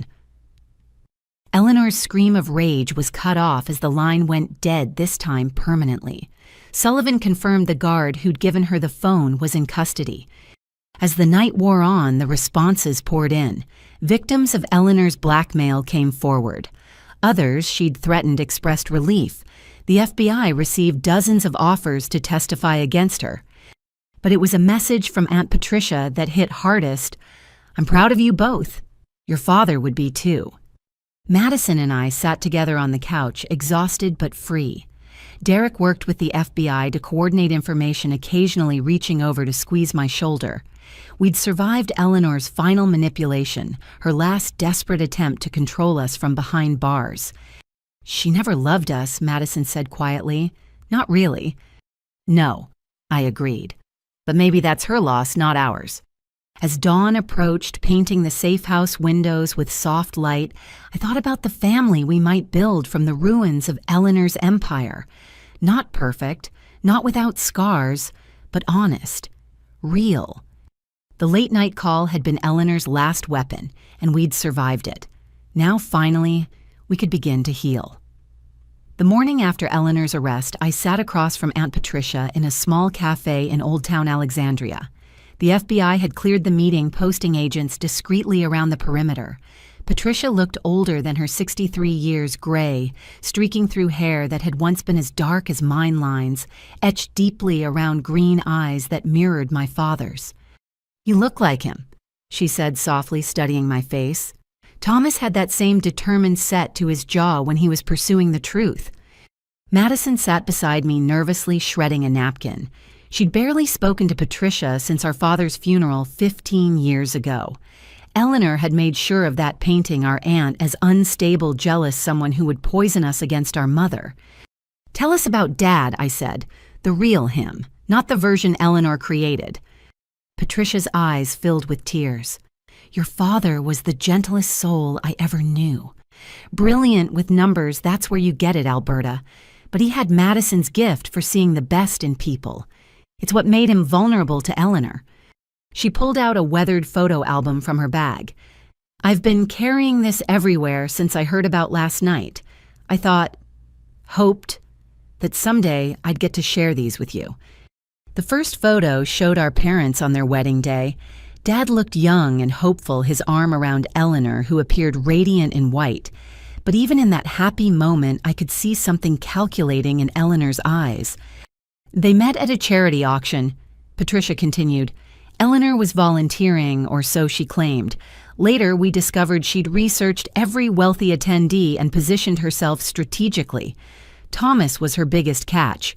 Old family money connections to half of Washington's elite, and trusting enough to believe her act." "When did you realize what she really was?" Madison asked quietly. "Not soon enough." Patricia turned the page to photos of us as babies. The first few years seemed perfect.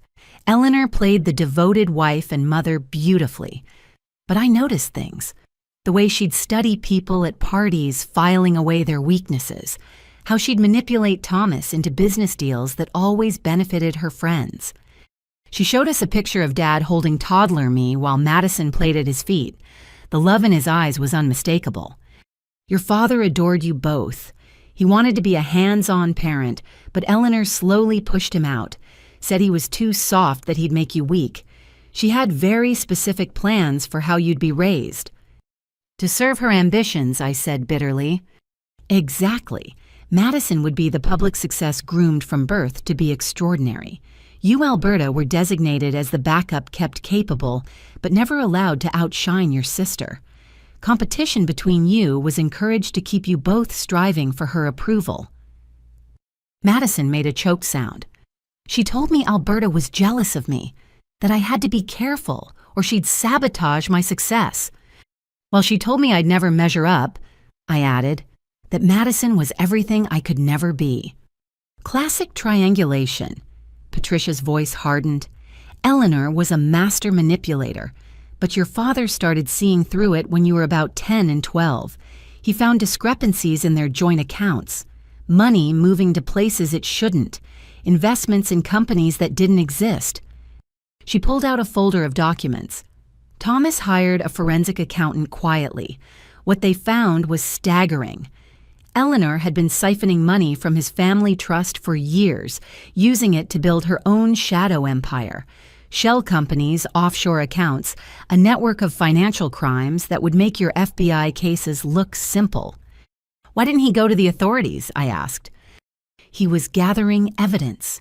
And—" Patricia hesitated. "He was afraid. By then, Eleanor had connections everywhere. Judges, prosecutors, police commissioners.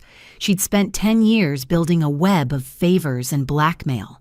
Thomas knew if he moved against her without ironclad proof, she'd destroy him. So she destroyed him first," Madison said flatly. Patricia nodded, tears flowing freely now. He called me the night he died, said he'd found something devastating and was meeting with a federal prosecutor the next morning. He sounded relieved, like he could finally protect you girls from her. She showed us a newspaper clipping about the accident. Single-car crash on a clear night. No skid marks. Blood alcohol level just over the legal limit, unusual for a man who rarely drank.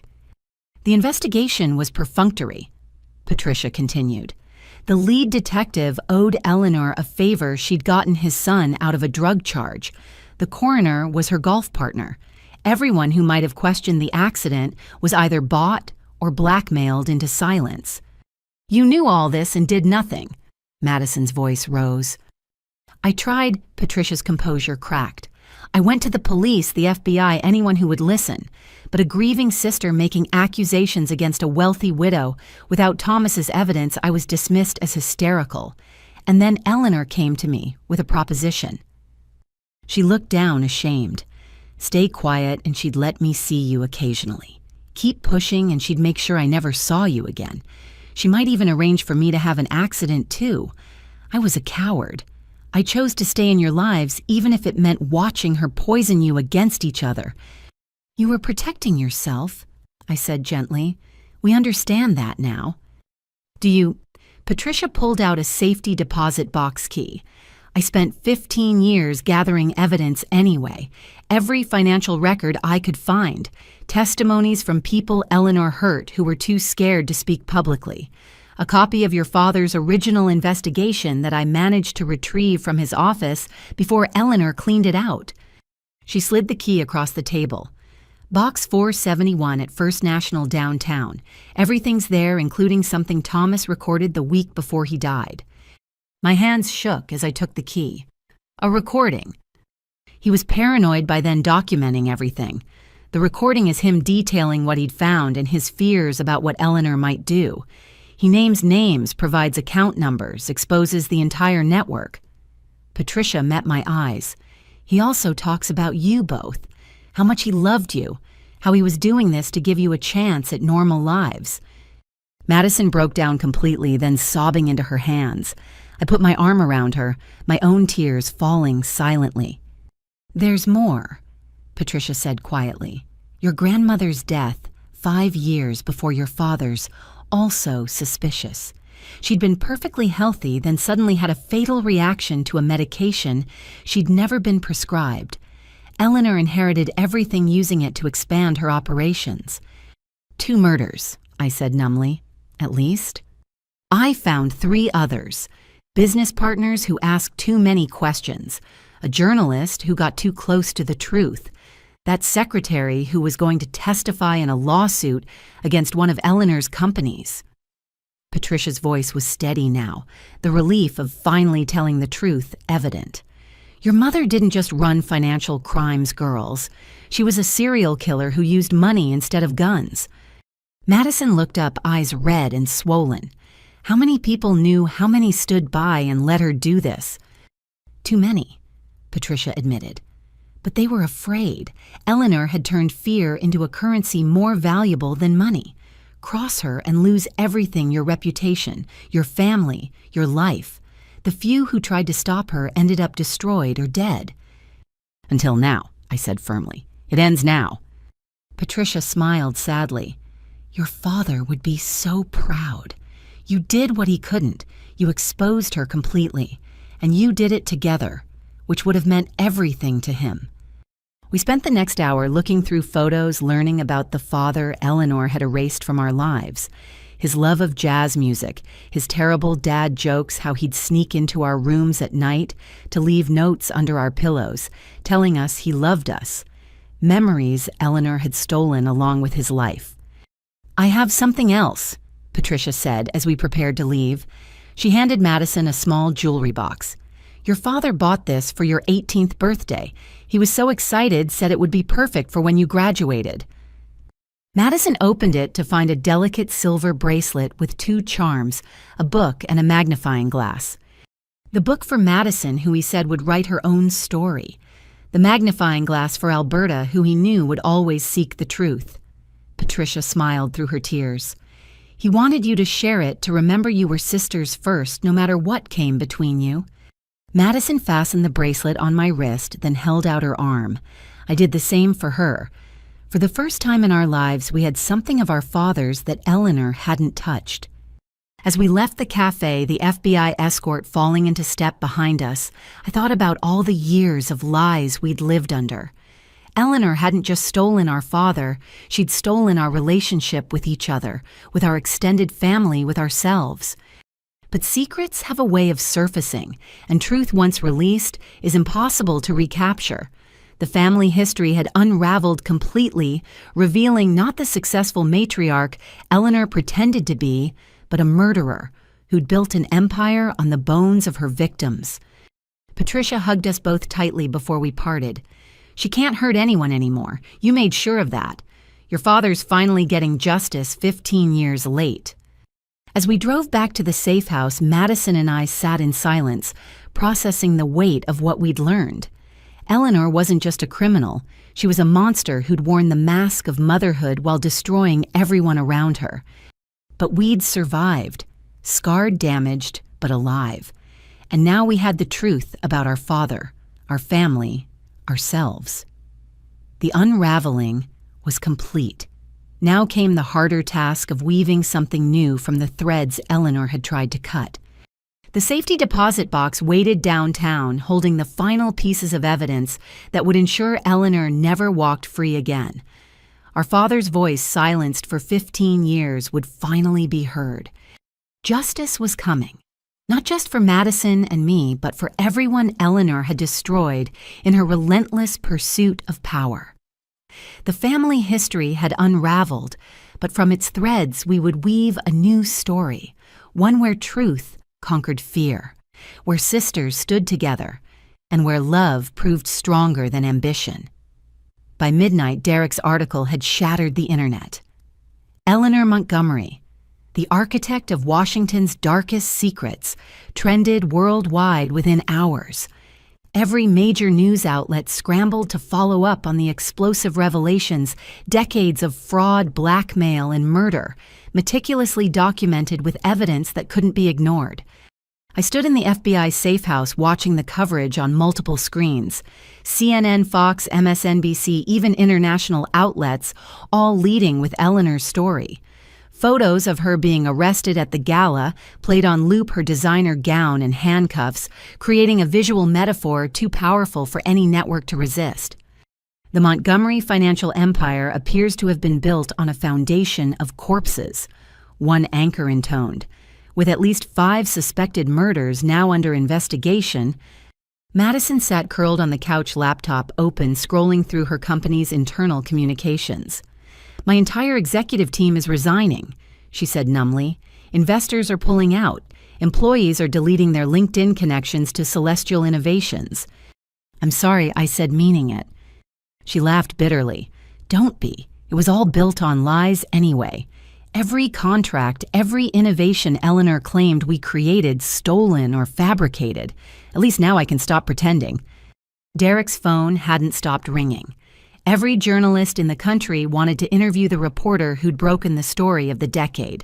He turned them all down, focused on coordinating with the FBI to ensure accurate information reached the public. "Alberta." Agent Sullivan entered the room. "Eleanor's attorney is holding a press conference. You need to see this." The screen switched to a live feed outside the detention center. Marcus Fitzgerald, a defense attorney famous for representing the worst of the wealthy, stood before a forest of microphones. His $1,000 suit and silver hair presented an image of respectability that made my skin crawl. "My client, Mrs. Eleanor Montgomery, has been the victim of a coordinated attack by jealous family members and a corrupt system." He began smoothly.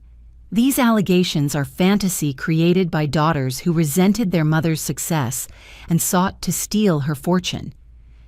"You can't be serious," Madison muttered. But Fitzgerald was just warming up.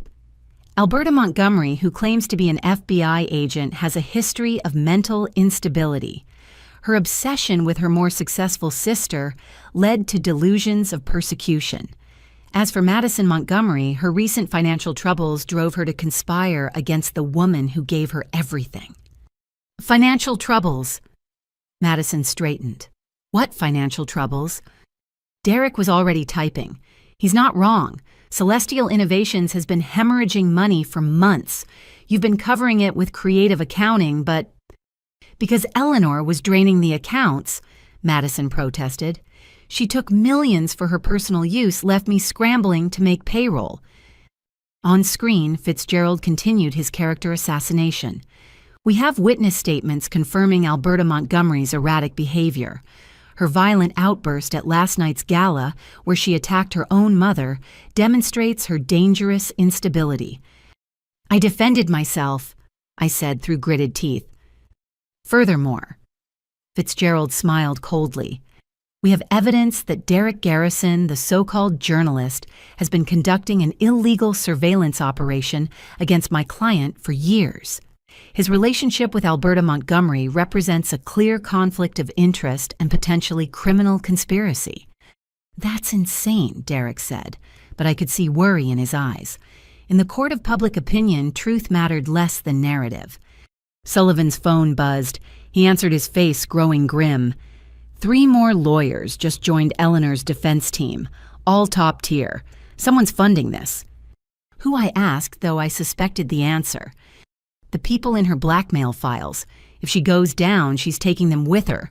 They're investing in her defense to protect themselves. The media storm intensified by the hour. Social media split into camps, those who believed Derek's thoroughly documented exposé and those swayed by Fitzgerald's counter-narrative. Then came the first real blow. Agent Montgomery, another FBI agent, entered. There's a video circulating. You need to see it. The clip, already viral, showed me at the gala from an angle that obscured Eleanor's initial attack. It looked like I'd lunged at her unprovoked, violent, and unhinged. Expert editing had removed the context, creating a damning narrative. Security footage from the hotel, the agent explained. Someone leaked it, probably bribed hotel staff. Can we release the full footage? I asked. Working on it, but the damage is spreading faster than we can counter it. Madison's phone rang. She looked at the caller ID and paled. It's the Washington Post. They want a statement about... She listened, her face growing more stricken. About my confession to financial crimes. What confession? I demanded. She covered the phone. They have a video of me from 2 years ago, drunk at a company party, joking about cooking the books. Out of context, it sounds like I'm admitting to fraud. This was Eleanor's network in action. Every favor owed, every secret held weaponized to destroy our credibility. Even from a jail cell, she was orchestrating our destruction. By dawn, protesters had gathered outside the safe house. Somehow, our location had leaked. Signs reading "Justice for Eleanor" and "Lying Sisters" filled the street. News vans lined up like vultures, reporters doing stand-ups with the house in the background. We need to respond, Derek said. Silence lets them control the narrative. No interviews, Sullivan ordered. Not until the investigation... The investigation will be undermined if public opinion turns completely against us, I argued. Eleanor's counting on that. She knows if she can paint us as the villains, no jury will convict her. Madison stood abruptly. I'll do it. I'll go public, tell them everything. How she controlled me, threatened me, used me. Maybe if people hear the truth directly... It's too dangerous, Sullivan protested. More dangerous than letting Eleanor win. Madison's voice cracked. She killed our father.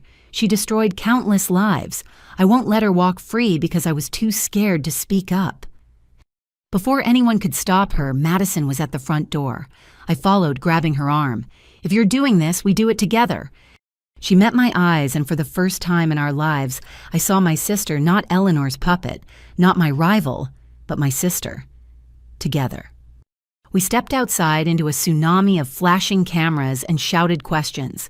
The crowd pressed forward, held back by FBI agents, forming a protective barrier. Madison raised her hand for silence, and surprisingly, the cacophony diminished. My name is Madison Montgomery. She began, her voice carrying clearly. And everything my mother taught me was a lie. The crowd stirred reporters leaning forward.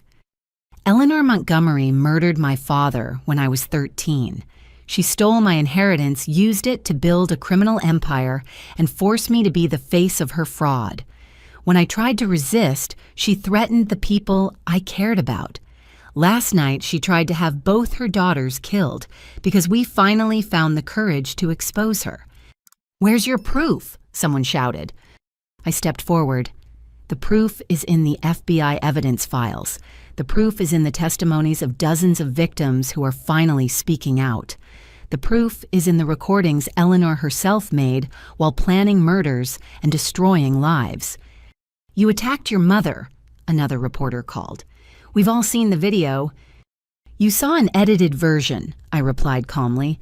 "The full footage shows Eleanor attacking me first after confessing to murder in front of 200 witnesses.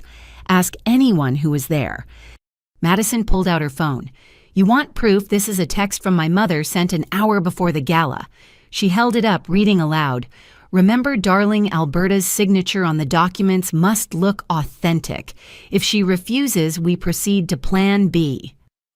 Plan B was assassination, I added. The FBI found the contracts in her car.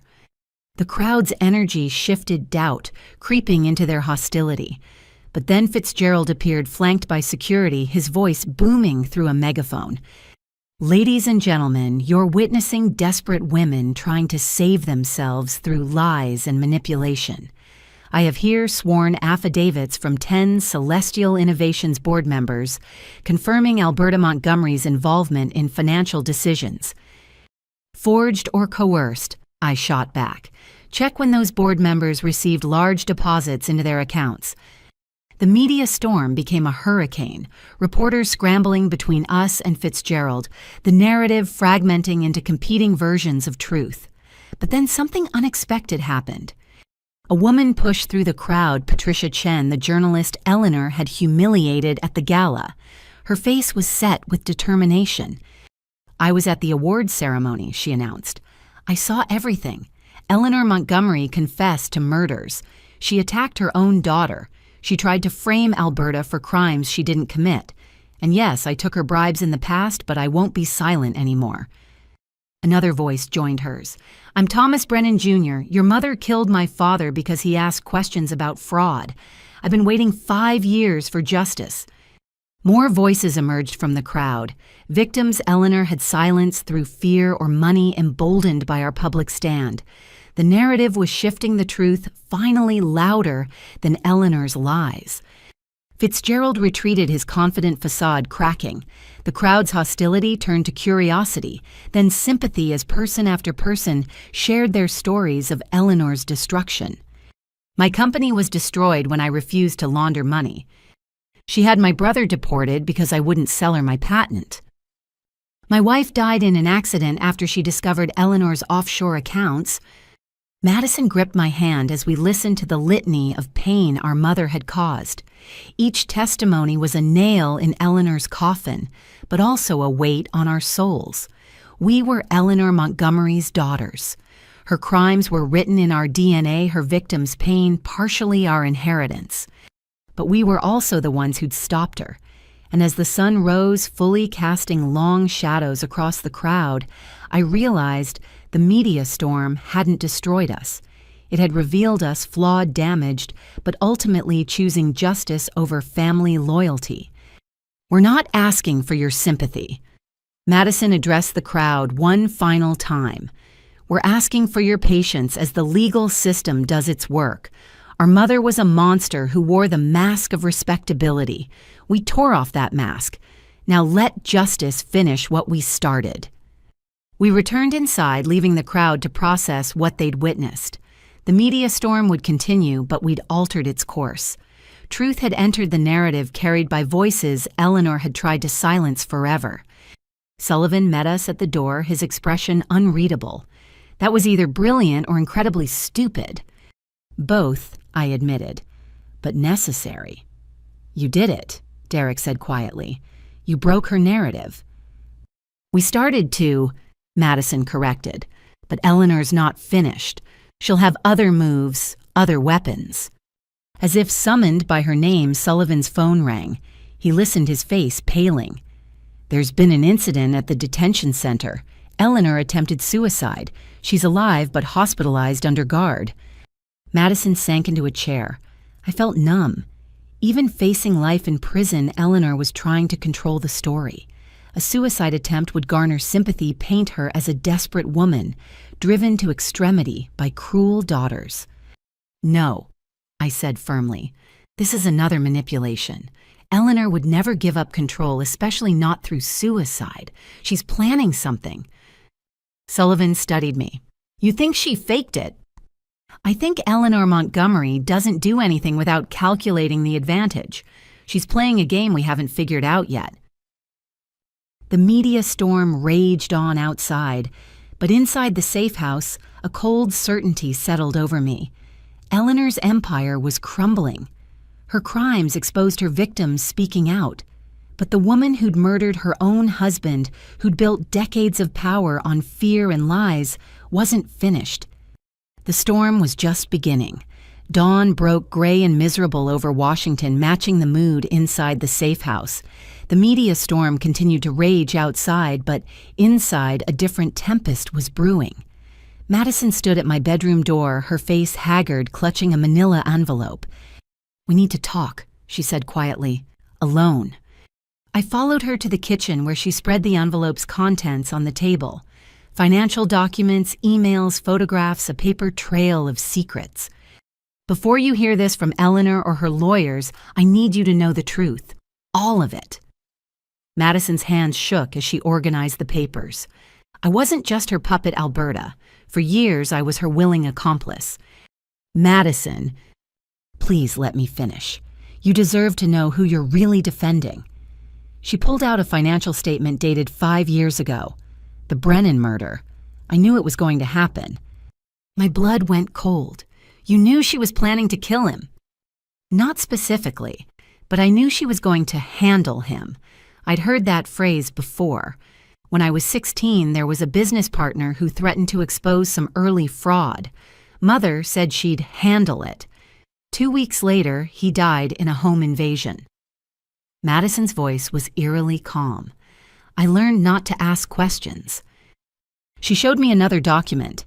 "This is from 3 years ago, Celestial Innovations' first major contract, completely fabricated. I signed off on it knowing it was fake, knowing we were defrauding investors of millions. Because Eleanor forced you. Because I wanted to succeed." Madison's composure cracked. Yes, she controlled me, manipulated me, threatened me, but part of me, a big part, wanted what she was offering. The success, the recognition, the power. I told myself I was a victim, but victims don't enthusiastically participate in crimes. She pulled out a photograph that made my heart sink. It showed Madison at a dinner with Harold Blackwood and several other dangerous-looking individuals. "I knew who they were," she continued. "Eleanor's fixers, the people who made problems disappear. I sat at that table, smiled, charmed them, knowing they had blood on their hands, because they were useful to our business." "Madison, stop." I reached for her hand. "You don't have to—" "Yes, I do." She jerked away. "You stood up in front of those cameras and called me a fellow victim. But I'm not just a victim, Alberta. I'm a perpetrator. I hurt people. Maybe not directly, but I knew money was being stolen, lives were being ruined, and I kept signing documents, kept playing the golden child." She showed me an email thread from last year. Her responses to Eleanor were enthusiastic, offering suggestions for hiding assets, proposing new schemes. There was no evidence of coercion, just eager collaboration. The worst part. Madison laughed bitterly. I was good at it. The fraud, the manipulation, the public deception. Eleanor didn't just groom me. She found something dark inside me and nurtured it. People aren't born evil, Madison. She shaped you from childhood. Did she just water seeds that were already there? Madison pulled out the most damaging document yet. This is my personal account in the Caymans. $12 million skimmed from investor funds. Eleanor didn't make me do this. I did it myself because I could, because I felt entitled to it after everything I'd endured. I stared at the account statement, trying to reconcile this with the broken woman who'd begged for help at the gala. "When did it change?" I asked quietly. "When did you decide to stop?" Madison wiped at her tears. 6 months ago, we were at a charity event, ironic, right? A fundraiser for families affected by white-collar crime. One woman spoke about how her husband killed himself after losing everything to a fraudulent investment scheme. She showed photos of her children, talked about them, asking why Daddy was gone. She paused, composing herself. I realized I was creating those widows, those orphans. Every fake contract, every stolen dollar, it destroyed real people. That night, I went home and threw up until there was nothing left. Then I started documenting everything, preparing for the day I'd find the courage to stop. "But you didn't stop," I pointed out. "No, because I was a coward, because I was comfortable, because—" She met my eyes. "Because I knew it would destroy you too. Your career, your reputation. The perfect daughter who did everything right would be tainted by association. Part of me, the part Eleanor created, enjoyed knowing I could hurt you that way." The confession hung between us like a blade. Years of resentment, jealousy, and manufactured hatred condensed into this moment of brutal honesty. "So why tell me now?" I asked. "Because Eleanor's lawyers will use this. They'll paint me as the real mastermind, claim she was just a mother trying to protect her criminal daughter. They'll destroy my plea deal, send me to prison for decades." Madison pushed the documents toward me. "And because you deserve the truth before you decide whether to keep defending me." I looked at the evidence of my sister's crimes, thinking about the little girl who'd once shared her Halloween candy with me, who'd held my hand during thunderstorms before Eleanor taught us to be enemies. "Show me everything," I decided. "Every crime, every victim, every detail. We're going to document it all." Madison's eyes widened. "Alberta, you're going to confess. Publicly. Completely. Not just the crimes Eleanor forced you into, but the ones you chose. You're going to name every victim you can remember, every dollar you stole, every lie you told." That's prosecutorial suicide. I'll get life in prison. Maybe. Or maybe a judge will see someone taking real responsibility for the first time in this whole mess. Either way, it's the only path to redemption. Madison stared at me. "You're not going to protect me, not going to minimize my involvement." "No, because that would make me complicit. And because—" I took a deep breath. "Because I love you enough to help you face justice, not escape it." She broke down, then sobbing with the abandon of someone whose last defenses had crumbled. I held her while she cried, this sister who'd been my tormentor and fellow victim, criminal, and family. When her tears finally stopped, we got to work. For hours, we cataloged every crime she could remember. The widow in Bethesda whose husband's pension had been stolen. The small business owner in Georgetown who'd lost everything to a fraudulent contract. The young entrepreneur whose revolutionary design had been stolen and repackaged as Celestial Innovations product. "There are more," Madison said hoarsely. "So many more." Eleanor kept the victim files in a storage unit. She called it her insurance policy, detailed records of everyone we'd destroyed in case she needed to prove she wasn't working alone. Where? Madison provided the address and access codes. Within an hour, FBI agents had secured the storage unit, finding boxes upon boxes of meticulously organized destruction. Eleanor had indeed kept trophies of her victims, like a serial killer collecting souvenirs. Derek worked with us to craft Madison's public confession. Not a legal document full of carefully parsed admissions, but a raw, honest accounting of her crimes and complicity. She named names, provided amounts, offered to liquidate every asset to compensate victims. "This will destroy any chance of a light sentence," Derek warned. "Good," Madison said firmly. "I've been destroying other people's chances for years. Time I face the same." The confession went live that afternoon. Madison recorded it herself, speaking directly to the camera without makeup or pretense. She looked like what she was, a criminal finally choosing honesty over self-preservation. The response was immediate and brutal. Former friends denounced her. Business associates distanced themselves. The media painted her as either a monster or a fool. But among the vitriol came something unexpected: messages from victims thanking her for the truth, for giving them names to put to their pain. Eleanor's response came through her lawyer within hours. A statement claiming Madison was lying to secure a better deal, that she'd been the true mastermind, using her mother as a shield. The war between mother and daughter had entered a new phase. But Madison didn't flinch. Let her lie. I'm done with lies. That evening, as we sat exhausted in the safe house, Madison gave me one last document, a deed transfer signing over everything she owned to a victim compensation fund. "I can't undo what I did," she said quietly, "but I can stop profiting from it." "What will you do after prison?" She smiled sadly. "Assuming I ever get out, I don't know. Maybe something simple, honest. Work with my hands instead of my manipulations.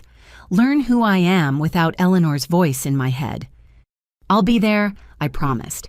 "When you get out, we'll figure out how to be sisters without her poison between us." Madison squeezed my hand. "I don't deserve that." "No," I agreed. "But family isn't about what we deserve. It's about choosing to love despite the damage." As night fell over the safe house, I thought about the confession that had shattered Madison's remaining defenses. She'd chosen truth over survival, justice over protection. It wouldn't erase her crimes, but it was a beginning. Eleanor had created 2 daughters, one to be her weapon, one to be her shield. But we were choosing to be something else, honest about our scars, accountable for our actions, and committed to breaking the cycle of manipulation that had defined our lives. The sisters' confession was complete. Now came the harder work of living with truth instead of lies. The revelation about Eleanor's suicide attempt being staged proved correct when security footage revealed the truth. She'd swallowed a carefully calculated dose of sleeping pills, enough to cause concern, but never enough to truly threaten her life.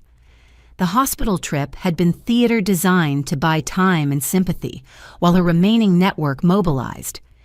3 days after Madison's confession, I stood in the FBI command center surrounded by screens showing financial data surveillance footage and a massive web of connections linking Eleanor's criminal enterprise. The scope was staggering. Hundreds of offshore accounts, dozens of shell companies, connections reaching into every level of government and business. "She's been moving money," Agent Sullivan reported. "Even from custody, she's managed to transfer millions through intermediaries. The funds are disappearing into cryptocurrency untraceable after multiple conversions." "How?" I demanded. "She's in federal custody." "Lawyers," Derek said from his workstation. "Fitzgerald isn't just defending her, he's helping her hide assets. Every attorney-client meeting is an opportunity to pass messages." Madison sat nearby wearing an ankle monitor after being released on bond. Her public confession had earned her supervised release while she cooperated with authorities. She studied the financial patterns with the expertise of someone who'd helped create them. There, she pointed to a transaction. "That routing number, it's one of her emergency protocols. When that account activates, it triggers a cascade of automatic transfers. She's not just hiding money, she's funding something." "What kind of something?" Sullivan asked. Before Madison could answer, alerts flooded our systems. The FBI's witness protection database had been breached. Names, locations, and security details of Eleanor's victims who'd agreed to testify were being leaked onto the dark web. "She's targeting witnesses," I realized, trying to silence them before trial. Sullivan immediately initiated emergency protocols, mobilizing units to secure the exposed witnesses. But Eleanor had a head start, and her network was vast. The first attack came within hours. Patricia Chen, the journalist who'd testified at the gala, was nearly run down in a parking garage. Only her last-second dodge saved her life. The driver escaped the car later, found burned in an abandoned lot. Then Thomas Brennan Jr. reported being followed. His home security system was mysteriously offline when masked figures were spotted on his property. He'd fled to a hotel, but even there, threatening calls found him. "She's orchestrating this from a hospital bed," one agent asked incredulously. "She's had years to prepare," Madison explained. "Contingency plans, activation codes, people who owe her favors or fear her enough to act. Even locked up, she's dangerous." We worked frantically to protect the witnesses, but Eleanor's reach seemed infinite. A judge who'd agreed to testify about bribes received photos of his grandchildren at school. A former business partner found her car brakes mysteriously failing. The message was clear: testify and suffer. "We need to find where she's hiding the money," I said. "Cut off the funding and her network collapses."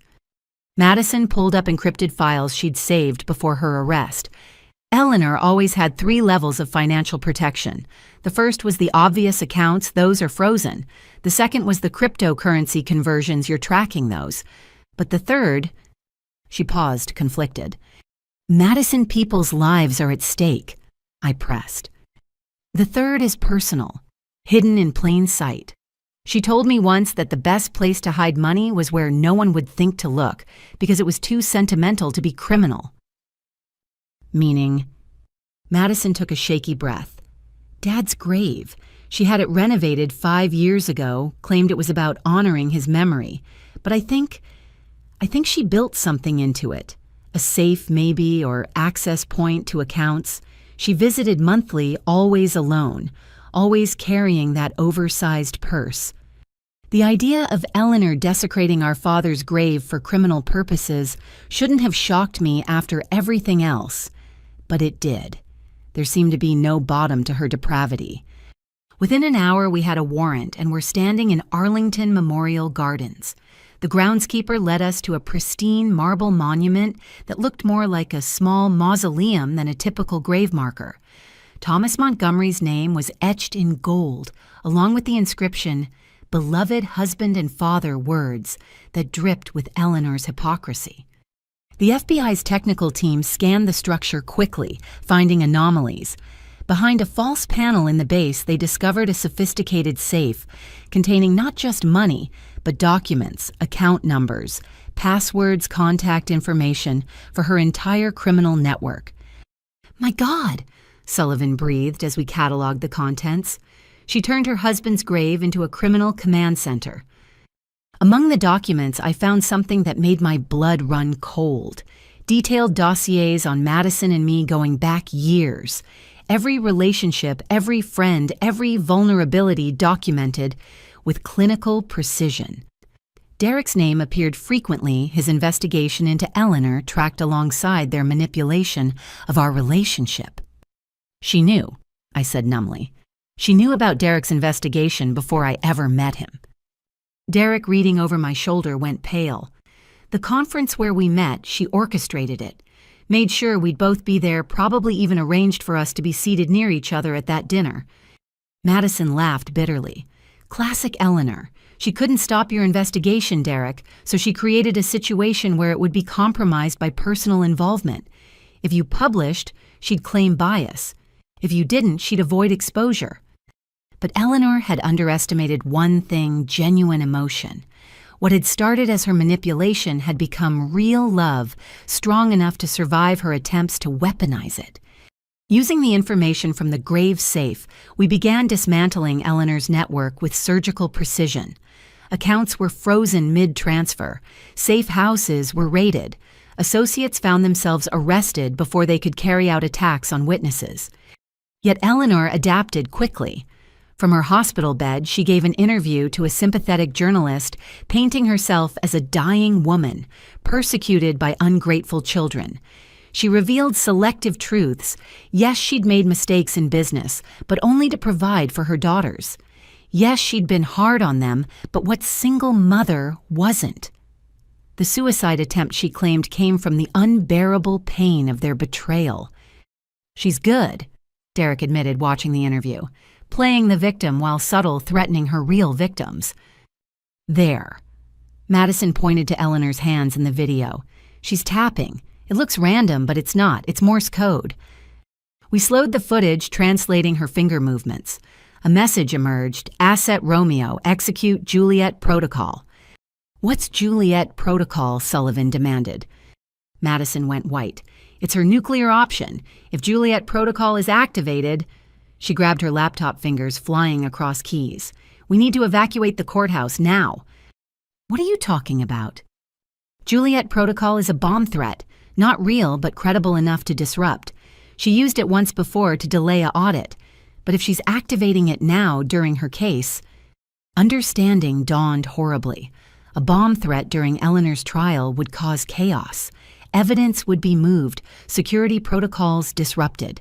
In the confusion, key witnesses could disappear or evidence could be contaminated. We raced against time, alerting courthouse security while trying to trace Asset Romeo. The FBI's databases churned through possibilities, finally identifying a likely candidate, a former military explosives expert who'd been dishonorably discharged and had connections to Eleanor's network. The takedown happened just as he was placing a suspicious package near the courthouse.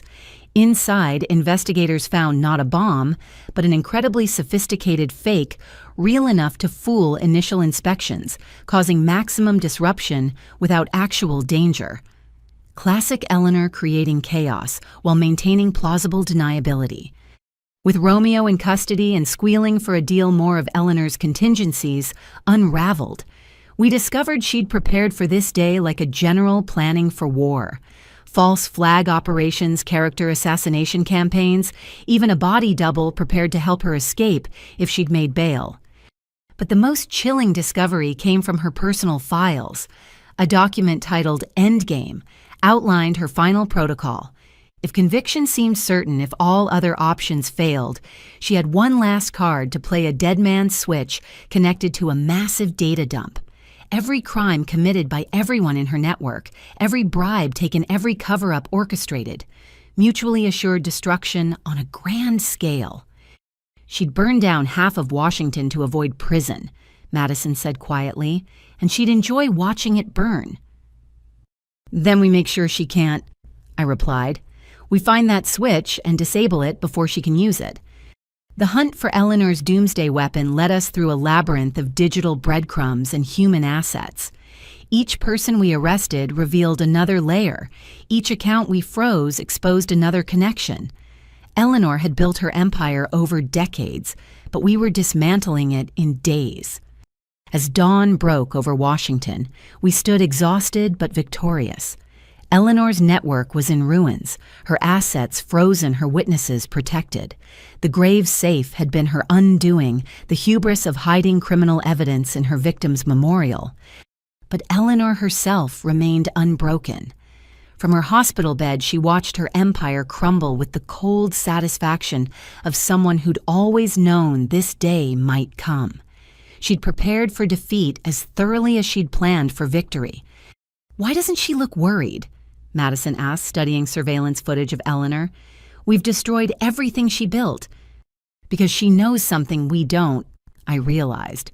She's still playing a game we haven't figured out. The hunt had been successful, but I couldn't shake the feeling that we were still dancing to Eleanor's tune. She'd spent a lifetime manipulating people, planning for every contingency. Even facing life in prison, she projected confidence.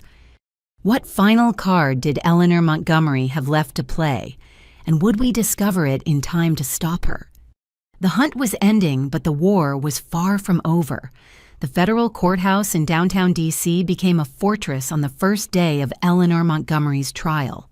Media trucks lined every available space, their satellite dishes creating a steel forest against the morning sky.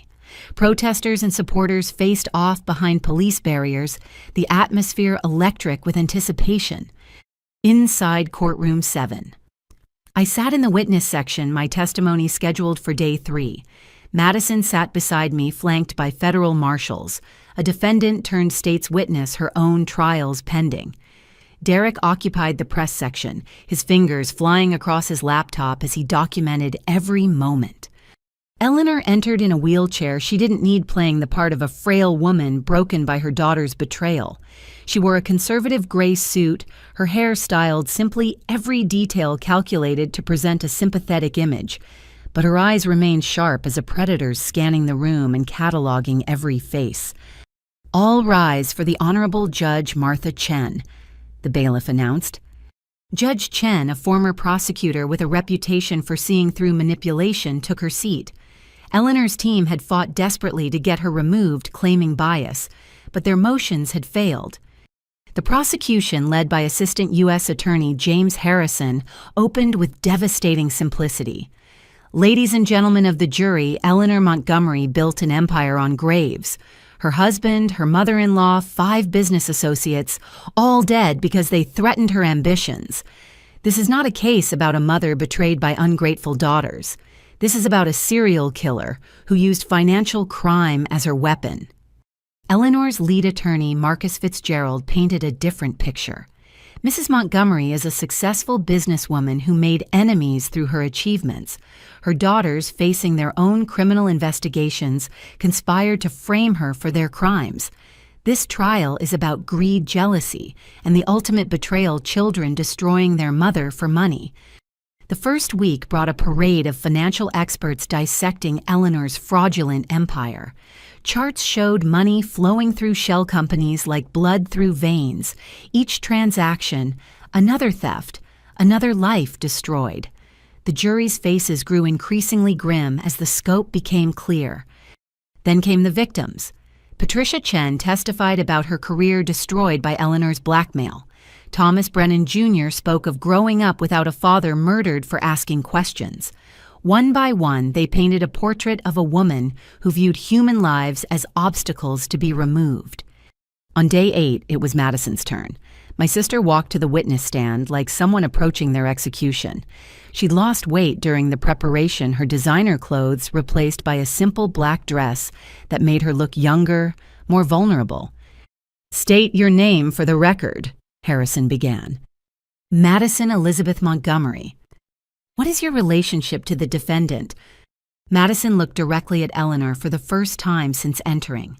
"She's my mother, and my co-conspirator, and the woman who destroyed everything good in my life." For 6 hours, Madison laid bare every crime, every manipulation, every moment of their twisted relationship. She spoke of being groomed from childhood to be Eleanor's weapon, of the gradual realization that her success was built on others' destruction, of the moment she decided to stop being complicit.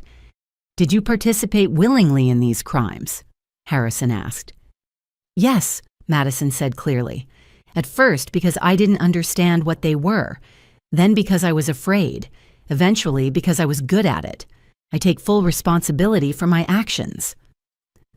Fitzgerald's cross-examination was brutal. He painted Madison as the true mastermind, a daughter setting up her mother to take the fall.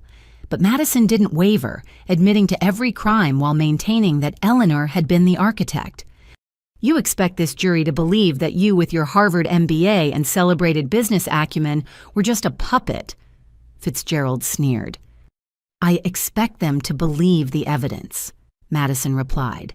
"Every document, every recording, every witness who's testified. Yes, I was complicit. Yes, I committed crimes. But I was a weapon. Eleanor was the one who aimed and fired me." On day 10, I took the stand. Unlike Madison, I had no crimes to confess, but my testimony was crucial to establishing Eleanor's pattern of control and manipulation. I spoke of a childhood divided between sisters, of Eleanor's calculated cruelty, of discovering the investigation that had led to this moment. "Agent Montgomery," Harrison asked, "why did you accept the case against your own sister's company?" "Because I took an oath to pursue justice regardless of personal cost," I answered. "Because victims deserve truth more than I deserve family comfort, and because I suspected what I later confirmed, that my mother had been committing crimes my entire life." Fitzgerald attacked my credibility, suggesting I'd manufactured evidence out of jealousy. He played the edited video of the gala confrontation, repeatedly trying to paint me as unstable. But I remained calm, methodically refuting each accusation with facts and evidence.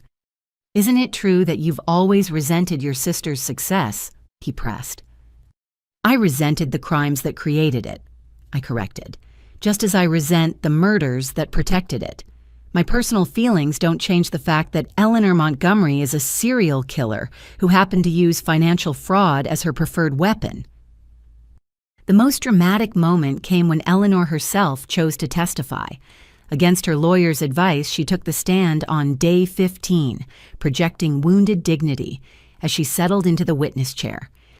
"Mrs. Montgomery," her lawyer began gently, "tell us about your relationship with your daughters." Eleanor's performance was masterful. She painted herself as a struggling single mother who'd built a business to provide for her children. Every crime was reframed as protection, every murder as a tragic accident or misunderstanding. She wept at carefully calculated moments, her voice breaking as she described her daughter's betrayal. "I gave them everything," she said, dabbing at her eyes. "The best schools, every opportunity, a life of privilege, and they repay me with these monstrous accusations." But Harrison's cross-examination revealed the Eleanor I knew. He pressed her about specific financial transactions, forcing her to confront documents bearing her signature. Her composure cracked as he presented evidence after evidence, each one chipping away at her carefully constructed narrative. "This document shows you transferring money from Thomas Montgomery's life insurance into an account used to bribe Judge Morrison. How do you explain that?" "I don't recall that transaction." "You don't recall stealing your dead husband's life insurance to corrupt a judge?" "Objection!" Fitzgerald shouted. "Sustained," Judge Chen ruled. "Rephrase, Mr. Harrison." But the damage was done. Eleanor's mask was slipping, revealing the calculating predator beneath. When Harrison presented the recording from the grave safe, Eleanor discussing Thomas's murder with chilling casualness, the courtroom gasped. "That's been edited," Eleanor insisted, taken out of context. "The FBI's audio experts confirm it's authentic and unedited. Should we play it again?" "No." Eleanor's control finally shattered. "You don't understand. Thomas was going to destroy everything. He was weak, pathetic, ready to throw away our daughters' futures for his precious principles. I did what any mother would do. I protected my children." The admission hung in the air like a confession. Even Fitzgerald looked stunned. "So you admit to killing Thomas Montgomery?" Harrison pressed. Eleanor's eyes blazed with the fury I'd seen that night at the gala. "I admit to being a mother who refused to let anyone, including their father, limit my daughter's potential. If that's a crime, then yes, I'm guilty. But everything I did for them." "You did it for yourself," I said quietly from the gallery, breaking protocol. Judge Chen gavelled for order, but my words had carried. Eleanor's gaze locked onto mine. "You were always so righteous, Alberta, so pure. But you benefited too. Your education, your career, your precious integrity, all paid for with money I earned while you sat in judgment. Money you stole, people you killed, lives you destroyed." I stood, ignoring the bailiff's approach. "You didn't protect us, Eleanor. You used us. Madison as your weapon, me as your eventual scapegoat. We were never daughters to you. We were tools." "Sit down, Agent Montgomery," Judge Chen ordered, but her tone was gentle. Eleanor's facade crumbled entirely. "Tools, I made Madison extraordinary. I would have made you extraordinary too if you'd let me. But you chose mediocrity. You chose to be nothing." "I chose to be honest," I replied, "which is why I'm sitting here while you're heading to prison." The rest of Eleanor's testimony devolved into bitter recriminations and barely veiled threats. She ranted about ungrateful children, corrupt systems, and the unfairness of being punished for ambition. By the time she left the stand, any sympathy the jury might have felt had evaporated. The trial continued for another week with forensic experts, financial analysts, and character witnesses painting an increasingly damning picture. Eleanor's defense team fought valiantly, but the evidence was overwhelming. Documents, recordings, witness testimony, decades of crimes meticulously exposed. During closing arguments, Harrison delivered the final blow. Eleanor Montgomery wants you to believe she's a victim, but victims don't leave a trail of bodies. Victims don't steal millions. Victims don't orchestrate their own daughter's destruction. She is not a mother wronged, she is a predator exposed, and predators belong in cages. Fitzgerald made one last attempt to salvage the case, arguing reasonable doubt and conspiracy, but his heart wasn't in it. Even he seemed to realize that Eleanor's own testimony had sealed her fate. The jury deliberated for less than 6 hours, remarkably quick for such a complex case. As we filed back into the courtroom for the verdict, Eleanor sat perfectly still, her face a mask of cold dignity. "Has the jury reached a verdict?" Judge Chen asked. "We have, Your Honor." "On the count of murder in the first degree of Thomas Montgomery, how do you find guilty?" Eleanor didn't flinch as the verdicts rolled in. Guilty of murder, guilty of racketeering, guilty of fraud, guilty on all 47 counts. Each pronouncement another bar in the cage that would hold her for the rest of her life. Madison wept silently beside me. Despite everything, hearing our mother condemned as a murderer carried a weight that transcended relief. We were free of her, but we were also orphaned by truth. Our father murdered our mother, a monster. Eleanor Montgomery. Judge Chen intoned, "You have been found guilty of crimes that shock the conscience. You murdered your husband. You destroyed countless lives through fraud. You corrupted institutions meant to protect the innocent. Most unforgivably, you perverted the sacred bond between mother and child, turning your daughters into tools for your criminal ambitions." She paused, looking directly at Eleanor. "I sentence you to life in prison, without the possibility of parole sentences to run consecutively for each murder conviction. You will die in custody as alone as you forced your victims to die." Eleanor finally reacted, a small smile playing at her lips. "Your Honor, may I make a statement?" "Briefly." Eleanor stood, turning not to the judge but to Madison and me. "My daughters think they've won, but I made them. Every success Alberta achieves, every breath Madison takes, it all comes from me. They can lock me away, but they can't lock away the truth. They are my creations, my legacy. And someday they'll realize that becoming me is their only path to survival." "Remove the defendant," Judge Chen ordered. As marshals led Eleanor away, she maintained eye contact with us until the last moment.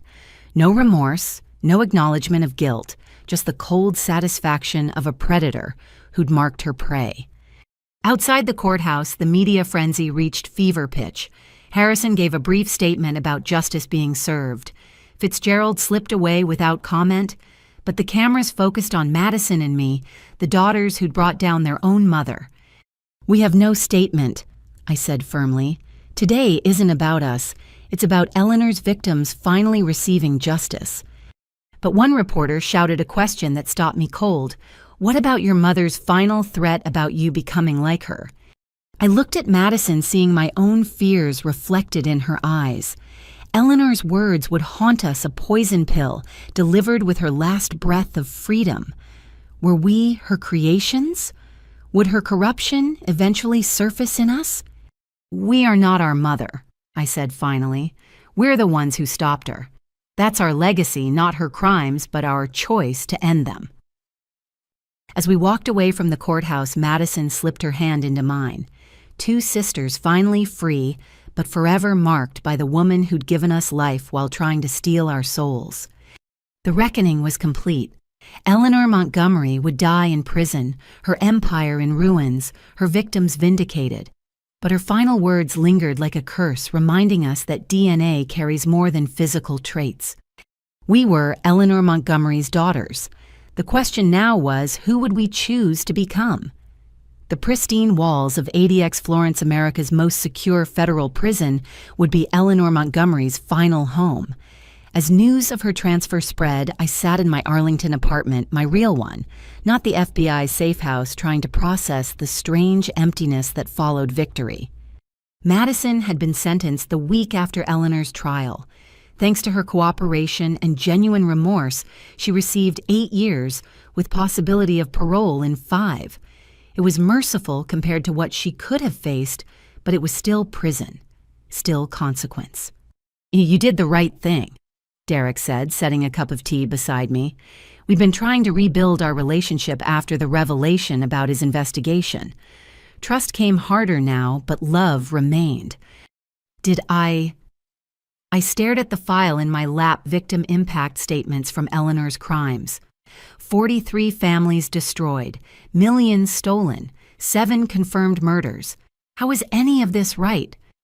"You stopped her. That's what's right." My phone buzzed. Robert Sullivan, now deputy director after his work on the case led to a promotion. "Alberta, we need you to see something. Can you come to headquarters?" An hour later, I stood in a conference room facing a wall of documents. Financial records, property deeds, international transactions, all discovered in the aftermath of Eleanor's conviction. "Your mother had resources we're still uncovering," Sullivan explained. "Hidden assets, properties under false names, investments in legitimate businesses. The total value is approaching $200 million. Freeze it all. Use it for victim compensation." That's why I called. He handed me a document. "This was filed yesterday. Eleanor is attempting to transfer all assets to a trust. The beneficiaries are you and Madison." I stared at the papers, seeing Eleanor's signature alongside her prison identification number. Even from maximum security, she was trying to control us. "She can't do that from prison," I protested. "Actually, she can. Until the assets are formally seized through civil forfeiture, they're technically still hers. And this particular trust was established years ago, we just didn't know about it." Sullivan studied my face. "If you accept, you and Madison would inherit everything upon her death." "Blood money." I pushed the papers away. "I don't want a cent." "That's what I assumed. But there's a complication." He showed me another document. "The trust has a provision. If you refuse the inheritance, it defaults to Eleanor's designated alternate beneficiaries." I read the list, my blood cooling. Harold Blackwood, Marcus Fitzgerald, a dozen other names from Eleanor's criminal network, people who'd helped her kill and steal. She's forcing us to choose, I realized. Take the blood money or let it fund more crime. Essentially, yes, one final manipulation from federal prison. That evening, I drove to the minimum security facility where Madison was serving her sentence. The visiting room was sparse but clean, filled with women in khaki uniforms, trying to maintain connections to the outside world. Madison looked thinner but clearer somehow, as if prison had burned away Eleanor's influence. "Hey, sis." "Hey." I sat across from her, the plastic table between us feeling like an ocean. "How are you?" "Learning who I am without a champagne flute in my hand." She attempted a smile. "The therapy helps. Finally talking to someone who isn't trying to manipulate me or who I'm not trying to manipulate." I told her about the trust, watched her process Eleanor's final move. Madison laughed, but it was bitter. Of course. She couldn't just go to prison. She had to leave one more trap. "What do we do?" "We take it." Madison's voice was firm. "We take every penny and use it to rebuild the lives she destroyed. Create a foundation fund, financial crime investigations, support the families she devastated. Turn her blood money into something clean. Can we everything she touched turned poison? Then will be the antidote." Madison leaned forward. "Alberta, she wins if we refuse. Those assets go to people who'll use them to hurt others. But if we accept, we can transform her legacy of destruction into one of restoration." Over the following months, that's exactly what we did. The Montgomery Justice Foundation was established with Eleanor's assets dedicated to supporting victims of financial crimes and funding investigations into white-collar criminals. Every dollar she'd stolen was returned to the community she'd terrorized. I left the FBI unable to continue investigations that now felt too personal. Instead, I became the Foundation's director, using my expertise to identify victims and verify claims. Derek joined our board, his investigative skills helping track down people Eleanor had destroyed who'd never come forward. Madison from prison became our strategic advisor. Her inside knowledge of financial manipulation proved invaluable in recognizing victim patterns. She spent her days studying law and finance, preparing for the day she could actively help repair the damage she'd participated in. The work was exhausting but healing. Every family helped, every victim compensated, felt like extracting another drop of poison from our bloodstream. We met widows who'd lost everything, children whose college funds had vanished, small business owners whose dreams had been crushed under Eleanor's ambitions. 1 year after Eleanor's conviction, I received a letter from ADX Florence. Her handwriting was still perfectly controlled, each word precisely formed. My dearest daughters, I hear you've given away my money. How predictably noble. But you can't give away what you are. Every choice you make, every person you help, it all stems from skills I taught you. Alberta's eye for detail. Madison's understanding of systems I created those abilities. You think you're erasing me, but you're proving me right. You're using my methods, just inverting the purpose, the foundation you built. It's structured exactly like my shell companies, just legally. The investigations you fund. They use techniques I pioneered. You are my legacy, whether distributing money or taking it. Every success proves I made you extraordinary. All my love, Mother. I burned the letter, but her words had already done their damage. Was she right? Were we just Eleanor Montgomery's daughters playing at redemption while using her tools? You're nothing like her, Derek said that night, holding me as I cried. She destroyed, you rebuild. She took choices away, you restore them. The tools don't matter, the intention does. Madison, when I told her about the letter during our next visit, was philosophical. Maybe she's partially right.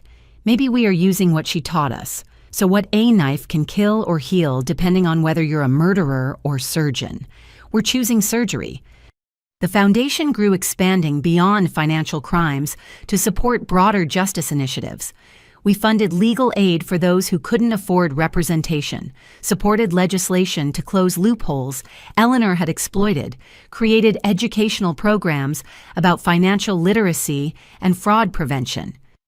3 years into Madison's sentence, she was approved for a rehabilitation program that allowed her to work with the foundation during days while returning to minimum security at night. Seeing her in professional clothes again teaching seminars on recognizing financial fraud was surreal but powerful. I can't undo what I did, she told one audience of potential victims, but I can teach you to recognize the warning signs I helped create. Every person who avoids fraud because of what I share is a small redemption. Eleanor wrote occasionally, each letter an attempt to maintain psychological control. We stopped reading them, filing them sealed with authorities in case they contained threats or criminal information. She was a ghost, haunting our peripheral vision, never fully exercised, but no longer controlling our actions. 5 years after the trial, Patricia called with news. She's sick, cancer. The doctors give her 6 months. I felt nothing at first. Then a strange grief, not for Eleanor, but for the mother we'd never had, the family that had never existed. Madison and I met that evening, sharing wine in silence. Do we visit? Madison asked eventually. I don't know. Do we owe her that? We don't owe her anything. Madison stared at her glass. But maybe we owe ourselves closure. We never got the chance to decide. Eleanor Montgomery died 2 weeks later alone in her cell, having refused treatment that might have extended her life. The official cause was cancer, but I wondered if she'd simply decided that life without control wasn't worth living. Her funeral was sparse. Madison and me, Patricia, and surprisingly a few former victims who came not to mourn, but to confirm she was truly gone. We buried her beside the father she'd murdered, his grave restored to simple dignity after the criminal modifications were removed. She was a monster, I said over her grave. but she was our monster. And maybe that's the most tragic part, that someone capable of creating life was so devoted to destroying it. Madison took my hand. We survived her. That's what matters. We survived, and we chose to be different. The aftermath of Eleanor's verdict stretched far beyond her imprisonment and death. Her crimes had created ripples that would last generations. But Madison and I had chosen to create different ripples, ones that healed rather than harmed. The Montgomery Justice Foundation continued to grow, eventually becoming one of the nation's leading organizations for financial crime victims. Madison, released after serving 4 years, joined as co-director, her redemption arc complete, but her penance ongoing. We were Eleanor Montgomery's daughters. That would never change. But we were also ourselves, flawed, scarred, but choosing every day to be better than our origin. Her legacy wasn't just the crimes she'd committed, but the choices we made in response. The verdict's aftermath was a lifetime of work, turning blood money into hope, corruption into justice, sisters divided into family reunited. Eleanor had been wrong about one thing: we weren't her creations. We were her survivors, and that made all the difference. 1 year after Eleanor's funeral, on a crisp October morning, I stood in the renovated offices of the Montgomery Justice Foundation. Sunlight streamed through windows that had once belonged to one of Eleanor's shell companies, now transformed into a beacon of hope for financial crime victims. The quarterly reports. Madison said, entering with a stack of files. She wore a simple blue dress, her appearance professional, but understated a far cry from the designer suits of her Celestial Innovations days. We've helped recover $12 million in stolen assets this quarter alone. And prevented how much more from being stolen? I asked, reviewing our fraud education program statistics. Impossible to calculate, but our seminars have reached over 50,000 people. That's 50,000 potential victims who now know the warning signs. She smiled, and it reached her eyes in a way Eleanor's never had. Dad would be proud. We'd started invoking our father's memory more often, reclaiming him from Eleanor's shadow. His portrait hung in our main conference room, not the formal photo Eleanor had displayed, but a candid shot Patricia found of him laughing at a family picnic, full of the warmth Eleanor had extinguished. Speaking of family, Madison continued, Derek called. He'll be late to dinner. Breaking news about another financial scandal. Derek and I had married 6 months ago in a small ceremony at the courthouse, where Eleanor was convicted, transforming a place of judgment into one of joy. He'd won his second Pulitzer for the series on Eleanor's crimes, and used the platform to advocate for financial justice reform. And Marcus. I asked about Madison's partner, a fellow redemption story, a former white-collar criminal turned victims' rights attorney. Picking up groceries, he insists on cooking tonight. Madison's expression softened. He wants to practice before the baby comes. My sister was 4 months pregnant, a development that had sparked long conversations about breaking generational cycles. How are you feeling about that? Terrified, she admitted. What if Eleanor was right? What if her poison runs too deep? What if I become... You won't. I interrupted the spiral I knew too well. You're aware you're in therapy, you're surrounded by people who'll keep you honest. Your child will know love without manipulation, success, without crime, family, without fear. A knock interrupted us. Patricia entered now, a regular volunteer at the foundation. The Wilson family is here for their appointment. The Wilsons were typical of our clients, an elderly couple whose retirement savings had been drained by a fraudster, using methods eerily similar to Eleanor's. We spent the morning helping them navigate the recovery process, connecting them with pro bono legal services and financial counseling. You saved our lives, Mrs. Wilson said tearfully as they prepared to leave. We thought we'd lost everything. You saved yourselves by coming forward, Madison corrected gently. We just helped point the way. After they left, I found myself in the Foundation's memorial room, a quiet space dedicated to victims of financial crimes. Photos lined the walls, Thomas Brennan, our grandmother, our father, dozens of others whose lives had been cut short by greed. But alongside the photos of loss were images of recovery. Families reunited, businesses rebuilt, justice served. "You okay?" Madison joined me studying our father's photo. "Thinking about cycles." I admitted. Eleanor inherited nothing but middle-class respectability and turned it into a criminal empire. We inherited a criminal empire and turned it into this. What will the next generation inherit? Choices, Madison said simply. The ability to choose who they want to be without manipulation or predetermination. That's the real legacy. That evening, our chosen family gathered for dinner at the row house Derek and I had bought with my FBI pension. Nothing fancy, but honestly earned. Patricia bustled in the kitchen while Marcus and Derek debated financial reform policy. Madison helped me set the table with mismatched dishes that somehow felt more valuable than Eleanor's china had ever been. "A toast," Derek proposed once everyone was seated, "to Albert's promotion to National Director of Victim Services." I blushed as glasses raised. The Department of Justice had offered me the position to help establish nationwide standards for financial crime victim support, using our foundation as the model. And to Madison's law school acceptance, I added, turning the attention to my sister. She'd been accepted to Georgetown's evening program, planning to become a victims' rights attorney. 40 years old and starting over. She laughed. "But it feels right." "To starting over," Patricia echoed, "to choosing who we become." As we ate and laughed and shared stories, I thought about family, not the twisted version Eleanor had created, but this chosen bonds forged through trial love, given freely without manipulation, support offered without strings. Later, as Derek and I cleaned dishes, he shared his latest investigation. "I'm tracking a new financial fraud network, similar patterns to Eleanor's early work. Need help?" I offered, feeling the familiar pull of justice work. "Always." He kissed me gently. "Partners in all things." Madison and Marcus left around 10, Patricia following soon after. The house felt peacefully quiet, so different from the tense silences of our childhood home. I stood at the window watching the streetlights cast pools of warmth in the darkness. My phone buzzed with a text from Madison. "Thank you for believing I could be better, for giving me the chance to prove it. Love you, sis." I smiled, typing back, "Love you too. See you at tomorrow's board meeting."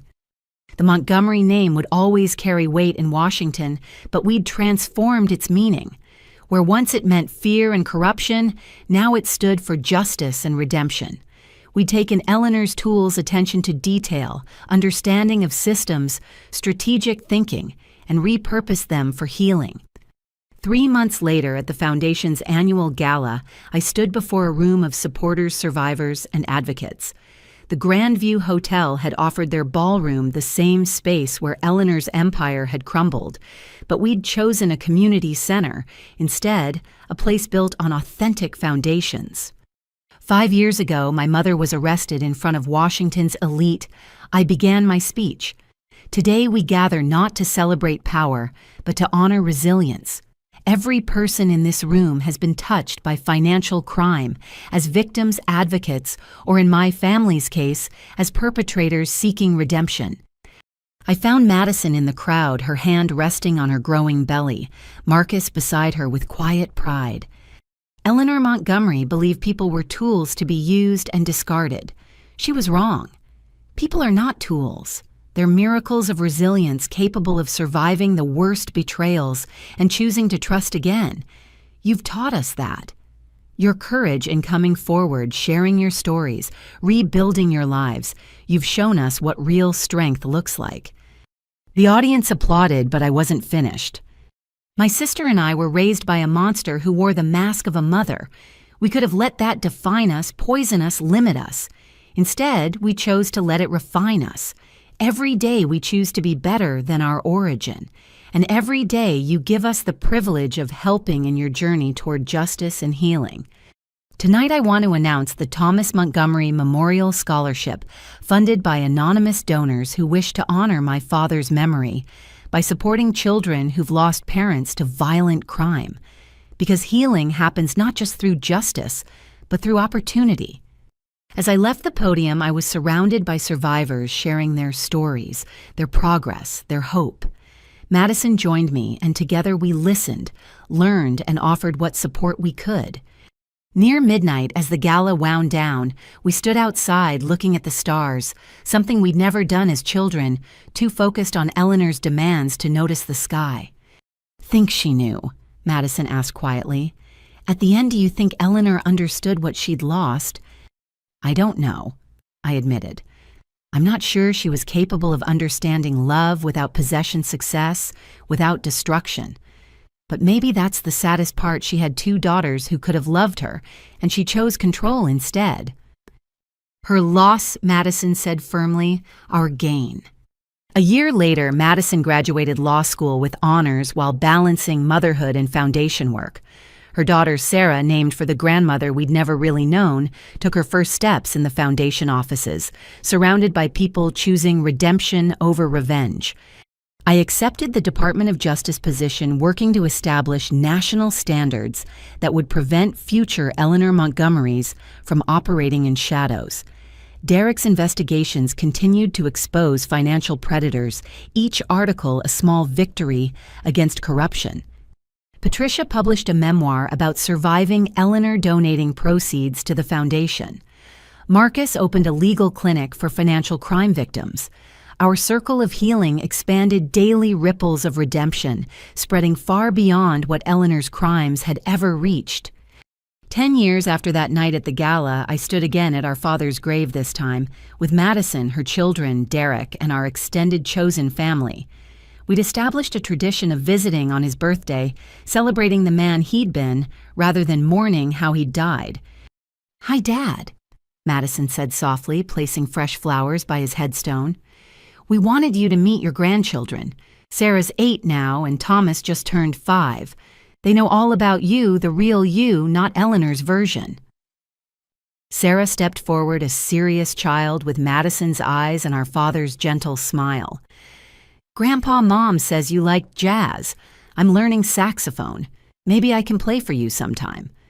Little Thomas added his contribution. "We help people now, like superheroes, but with paperwork."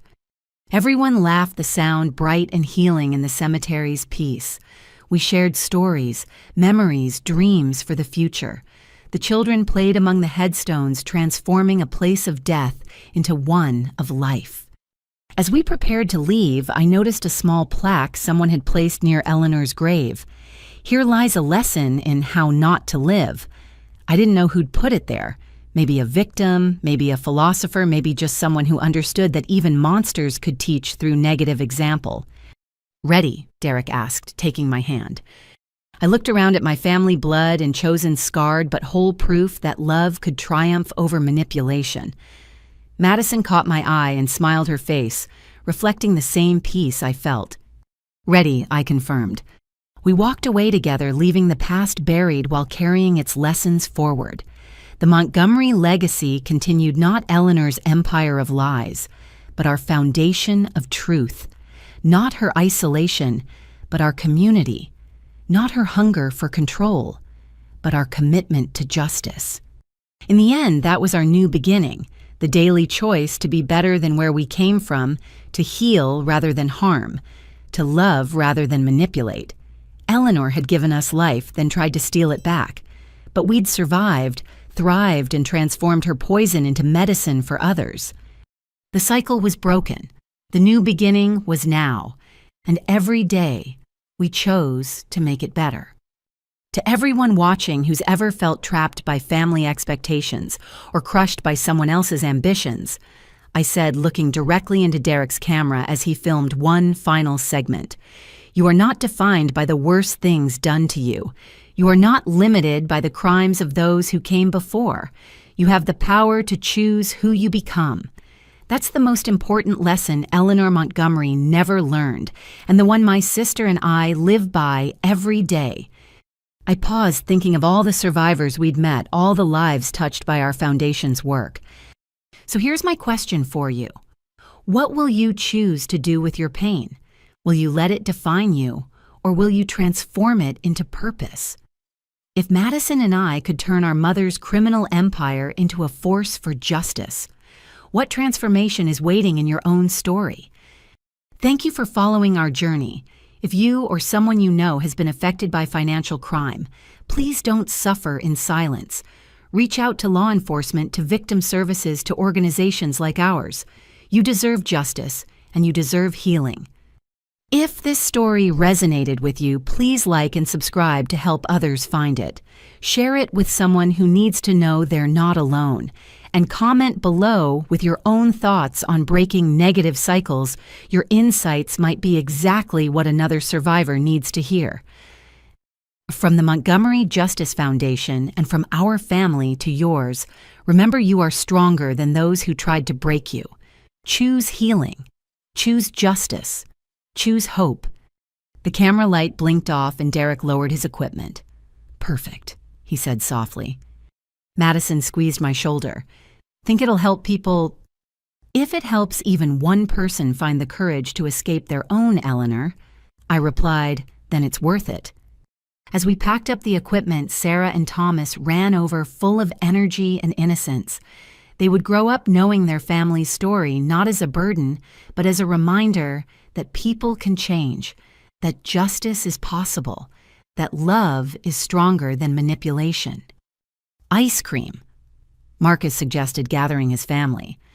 And so we walked into our future, imperfect but honest, scarred but whole proof that even the darkest stories can end in light. Eleanor Montgomery had tried to write our ending in blood and lies. Instead, we'd written our own, in truth and redemption. The new beginning wasn't a single moment, it was every choice every day to be better than our beginning. And that was a legacy worth leaving.